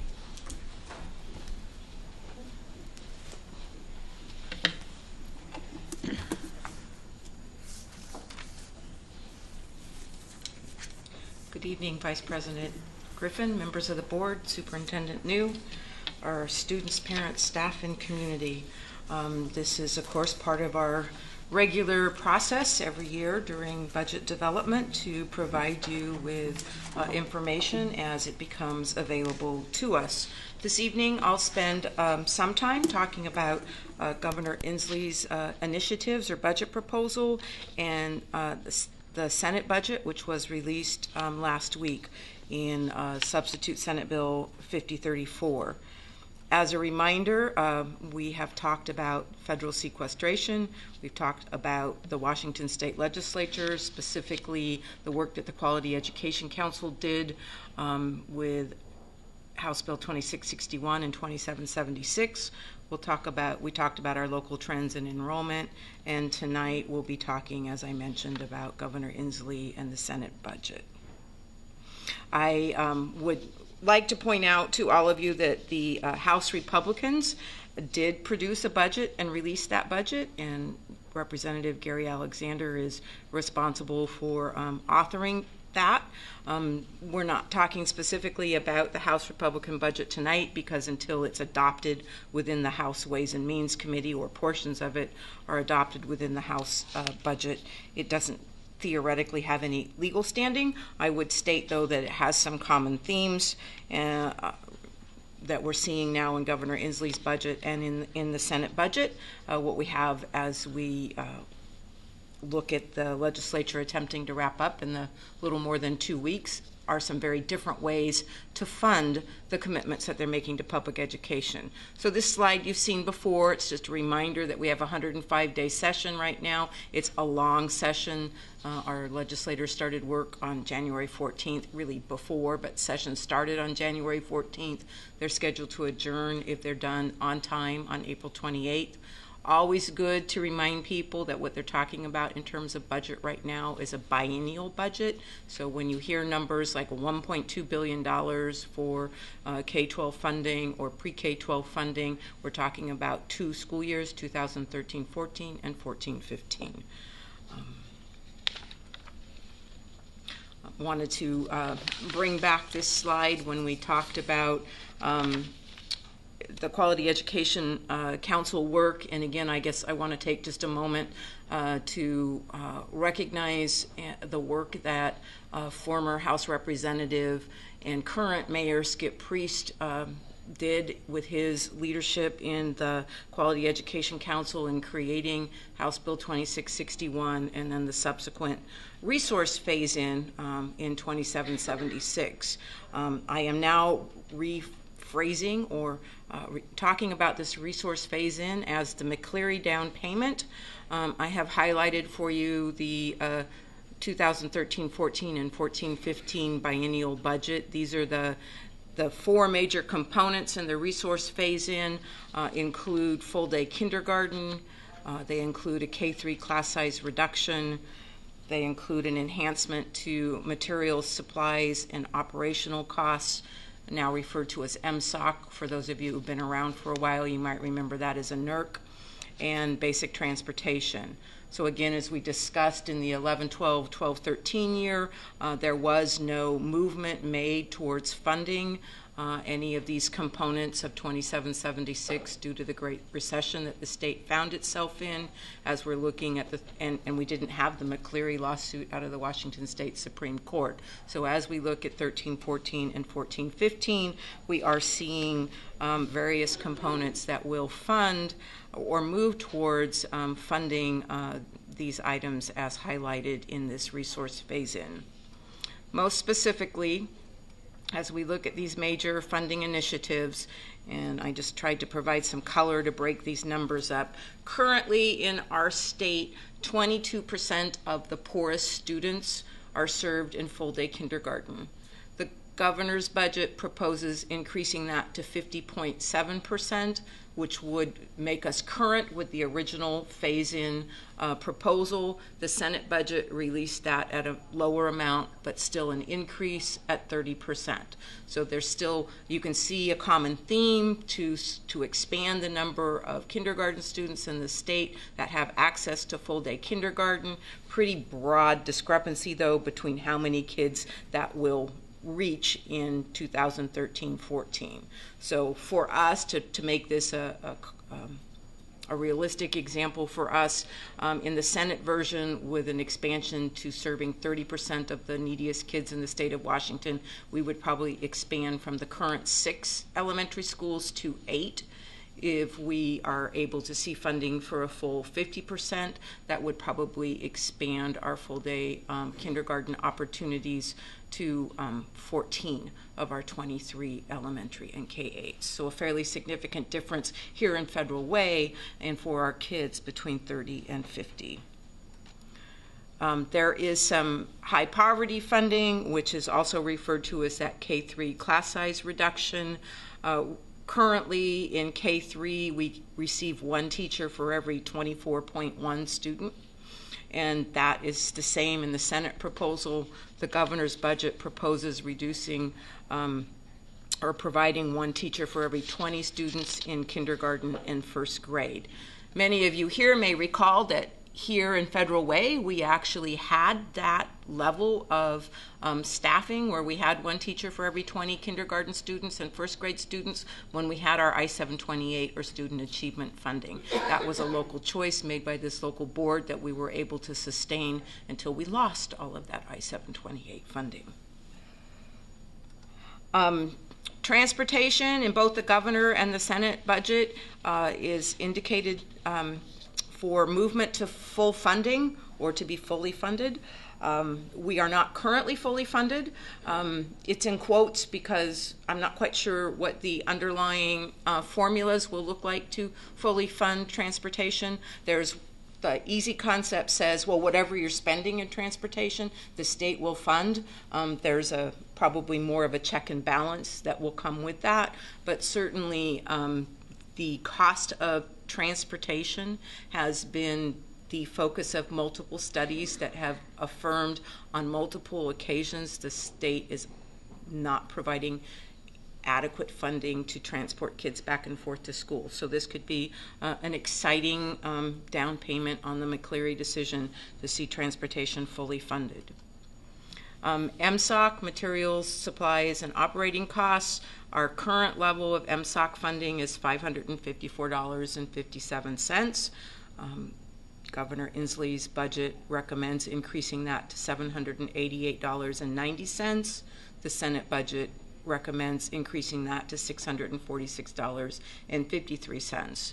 There's a caveat that I want to make you all aware of in the Senate budget. Not sure how all this is going to play out before we get to the final, but the Senate budget reduces substantially the amount of MSOC funding for career and technical education. You don't find that reduction in the governor's budget at this point in time. So generally speaking, the basic education is one level of funding, and CTE funding is usually about double the standard MSOC funding. So if we were to lose half of our CTE funding, that would have an impact, or it would cause us to have a discussion about whether we're going to choose to fund our CTE programs at that higher rate or roll them back. LAP, Learning Assistance Program funding. Currently we receive funding based on a formula reflective of the number of students we have living in poverty, and we get 1.5 hours per week to help support students who need supplemental services in reading or math. The governor's budget adds about 3 hours a week, and the Senate budget adds about 3 hours a week. Again, while the addition looks comparable, the methodology in which that addition is added is very different. In the Senate budget in particular, they're dedicating a portion of those LAP fundings more on the dropout retrieval arena, and are eliminating a number of smaller kinds of grants that have supported those activities in the past. So they're just eliminating a number of small programs and rolling that all into LAP. While not specifically part of the McCleary lawsuit, something that's near and dear to our heart is our Internet Academy. And you might remember that in the current biennium that we're in, we saw a significant reduction in state funding, along with a piling on of rules about who is eligible to receive state funding for online learning. Currently, you can get 80 to 90% funding for a student depending on how you've complied with the rules. Our average, thanks to the leadership of Ron Mayberry, has been about 85%. I'd also like to give a shout out to Ron for all the work he's done this session around the very many multiple bills that are out there that are once again trying to address and balance the need for online learning with what the state perceives to be some abuses of online learning. So again, the Senate version, which we're currently kind of happy about, will restore that Internet Academy or online funding to a full funding piece. So again, there's many more pieces in each of these budgets, but these are the major pieces that are being discussed and talked about in both the governor's budget and the Senate budget. You can't forget, anytime we're talking about K-12 funding or pre-K-12 funding, that there are also compensation changes. So I'd like to just call out a couple of those for you this evening. As we've talked about before, the reduction in the salary allocations of 1.9% and 3% are being restored. That eliminates our need to talk about furlough days, and that is, again, I would expect to see an identical proposal in the House budget and the final adopted budget. Many of you might remember that cost of living adjustments have not been a regular and routine part of a K-12 employee's life. In K-12, there was a statewide initiative that was passed in November of 2001 that required our state to provide COLAs to all K-12 employees. That initiative has been suspended for a number of years now, and the governor's budget continues to suspend that initiative language. The Senate budget actually repeals initiative I-732. Pension rates are increasing, as they probably should. You probably remember that during hard times, the employer contribution to pensions tends to decrease because that saves everybody money, but you can't sustain that forever. And in order to keep our pension funds healthy, because you certainly hear about a lot of states where they're not, there has been a proposal by the Joint Committee on Pension Policy, which was adopted by Governor Gregoire and has continued to run through Governor Inslee and the Senate budgets to increase our pension rates. Again, we have 3 different pension plans, so it's about 2% or a little more than 2% depending on what plan that's in. Again, I would anticipate seeing that in the final budget once the legislature adjourns. Healthcare is a component also of the state funding. The governor and the Senate both maintain the current level of state contribution to health care. They do it in different ways. So I haven't quite figured out if that's going to have a positive or a negative impact, but the net maintenance amount is the same. And I would just remind all of us again that while we talk about the state budget, theoretically the state budget only funds about half of our positions. So to the extent that we have compensation increases or decreases, in this case increases, we will have an unfunded portion that we'll have to account for. Obviously, we still have some significant unknowns at this point in time. We don't know what's in the House budget. It's expected to be released this week. We won't really know what's in the final budget until the day after the legislature adjourns, which is currently scheduled for April 28th. We're not sure what sorts of new requirements might come out of this legislative session, whether that's new requirements for the number of credits high school students need to graduate, or new requirements related to strings attached to any of the McCleary down payment. There's a whole host of things that you have to analyze and make sure you've accounted for even once that budget has been adopted.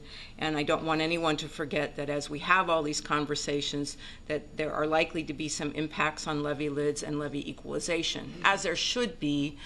If the state's moving forward to meet its obligation, we would expect to see some sort of reduction in our levy collections directly from our local voters as the state moves forward to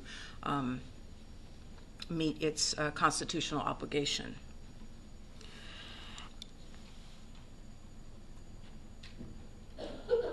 So while we don't yet know the final outcome of this legislative session, I have to read this because I don't often get to say this. I believe it is now safe to say that we will see some increase in pre-K-12 funding next year, which leads us to a whole different dynamic as we start talking about the potential to look at restored resources or additional resources. The superintendent and his team have been talking about guiding principles related to implementing McCleary. So when we talk about implementing McCleary, some things that are important to us and that you'll see in the superintendent's recommendation, currently scheduled to come to you on May 28th, is our intent to provide some relief to taxpayers and parents. Within the context of EL5 related to staff compensation, which is on the agenda later this evening, continue to move towards market competitive compensation for our employees. And of course, my ever favorite phrase, to ensure that any and all restorations or enhancements are affordable and sustainable, because we don't want to I would not want to launch us down a path that we couldn't continue to afford and sustain while we celebrate the fact that we will get some sort of a down payment on the McCleary decision in this coming biennium. So the timelines you're familiar with. I will leave you with one quote, again related to April 28th. What I understand is that the most common response from Olympia regulars regarding an on-time adjournment of the legislature is that I'm hopeful but not optimistic. So again, we have the superintendent's budget recommendations slated to come to you on May 28th with our standard first and second public hearings occurring at the two board meetings in June. Are there any questions you'd like to ask of me this evening or statements? Questions, comments, board members? I'll just make one here. Sally, I would never expect any budget to come from you that was not affordable and sustainable. You have been that rock since I've been on the board here, and I appreciate the work that your team does, because that keeps us where we should be. Not that the state's always been helpful, but you guys have always been there, and we've done what's right for kids, and I appreciate that work. Certainly always been a very student-centered school district, which I appreciate. Yes. Thank you. Yes. Any other questions or comments? All right. Thank you very much, Sally. Okay. Thank you.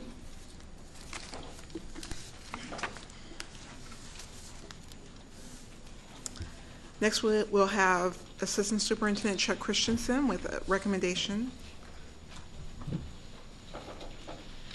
Thank you, members of the board. Superintendent New, it's my great pleasure this evening to bring forth a recommendation for hire of principal of Sherwood Forest Elementary School.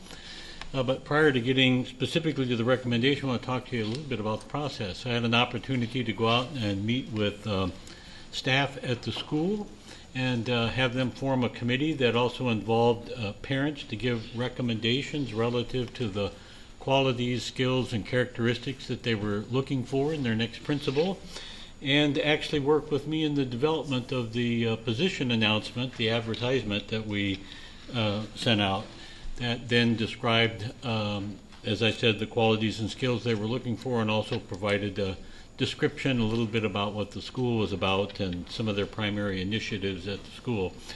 So it was great to be able to have that kind of input and involvement to work with. We also worked with the committee to develop some of the interview questions that we were going to be asking the candidates when they came in. And then I solicited input for both community and staff members to serve with me on an interview committee. We had originally 10 people that included 4 teachers, the office manager, 2 parents, myself, Cindy Black, who's on my staff, and Michael Swartz is a principal representative. One parent did have to withdraw from the process, but we still had a strong parent representative on our team, and it was good to have a wide diversity of people that have a deep commitment to the school, and we're looking towards finding some outstanding leadership for their school and their community. We had 29 applicants for the position. We subsequently screened and invited 9 people for interview, and winnowed that down to 3 finalists. And then we sent a team that included 2 teachers from the school, Michael Swartz and Cindy Black, to do a site visit to the leading candidates school in Anaheim, California. And they came back extremely impressed with the school, the climate, and all the personal recommendations that they were getting from parents, staff, students, and supervisors. So we had an opportunity then to conduct another round of interview that included Superintendent New and myself and Carol Matsui. And we had an opportunity to talk with 3 outstanding candidates, and are making a recommendation for Elisa Desart to be the next principal of Sherwood Elementary. Elisa has 22 years of experience as a teacher and administrator, or 12 of the 22 years was as an assistant principal or principal. And get this, her current school, Westmont Elementary, 963 student elementary, with 7 special education programs in the school, high diverse population, significant low income free and reduced lunch, and a substantial ELL population. So she brings a lot of experience working in a diverse environment, has a lot of experience working with students with disabilities, was a former special ed teacher herself. And she has originally from this area. She's from Puyallup, and got her bachelor's degree from Pacific Lutheran, and then her master's degree from Pepperdine. And then together with the experiences that I talked about and the thorough process that I think we went through in vetting her as a outstanding candidate, it is the superintendent's recommendation that Lisa Desart be appointed principal at Sherwood Forest, effective July 1 of 2013. And I'll entertain any questions you have regarding to process or the recommendation. Otherwise, I believe you have a motion at your table.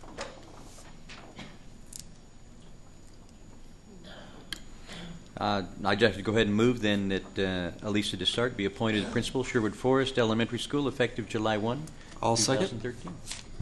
Second. It's been moved and seconded. Any questions or comments? I'm surprised that she's choosing sunny California, giving that up for rainy Washington, but that's, she's from Puyallup, then she obviously understands what she's getting into. It's an opportunity for her to come home as well. And Absolutely. I think she's really looking forward to that. Yeah. That'll be fantastic.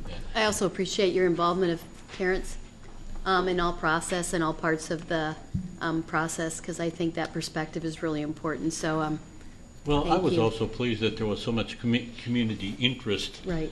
in this hire, and so it was good that 1, people were interested, 2, they wanted to serve, and 3, they were provided a valuable contribution to the process and some good insights about what parents were hoping for, and so I think we've been able to fulfill that wish and that hope with this particular candidate. Good. All right. No further questions and comments. We will vote. All those in favor? Aye. Thank you Hearing very none, much. it's been moved.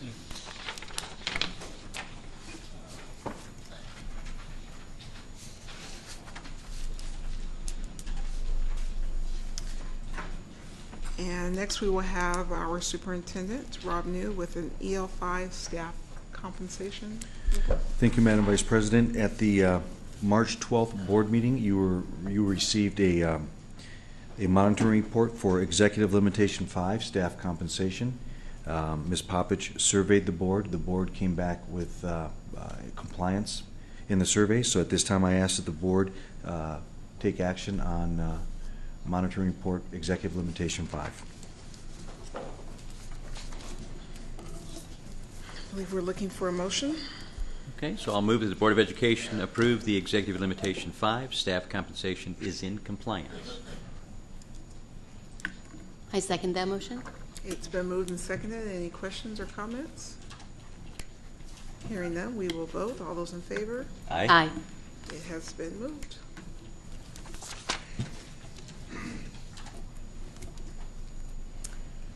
And we will end our meeting with the board members doing a board assessment, looking for 5s. We will check to see if Chris Poppich has any action items. No, there's no open action items. Superintendent, you have any further comments before you leave us to go to China and Australia? I do. I want to welcome Elisa Desart to Federal Way. I think we have Mr. Christensen and the group brought to us an outstanding candidate, and I think she's going to be a great fit here in Federal Way and at Sherwood Forest Elementary. I also want to just thank Sally McLean for her first positive budget presentation since I've been here, and I think in my 7 years as a superintendent in 2 states, it was the first positive budget presentation that I've been a part of.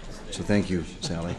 And want to also thank Marie and Christina Corbally for their presentation on world language, and also I'd be remiss not to thank Cindy Wendland for getting 1,276 students to WE Day, and Mary Asplin for feeding them.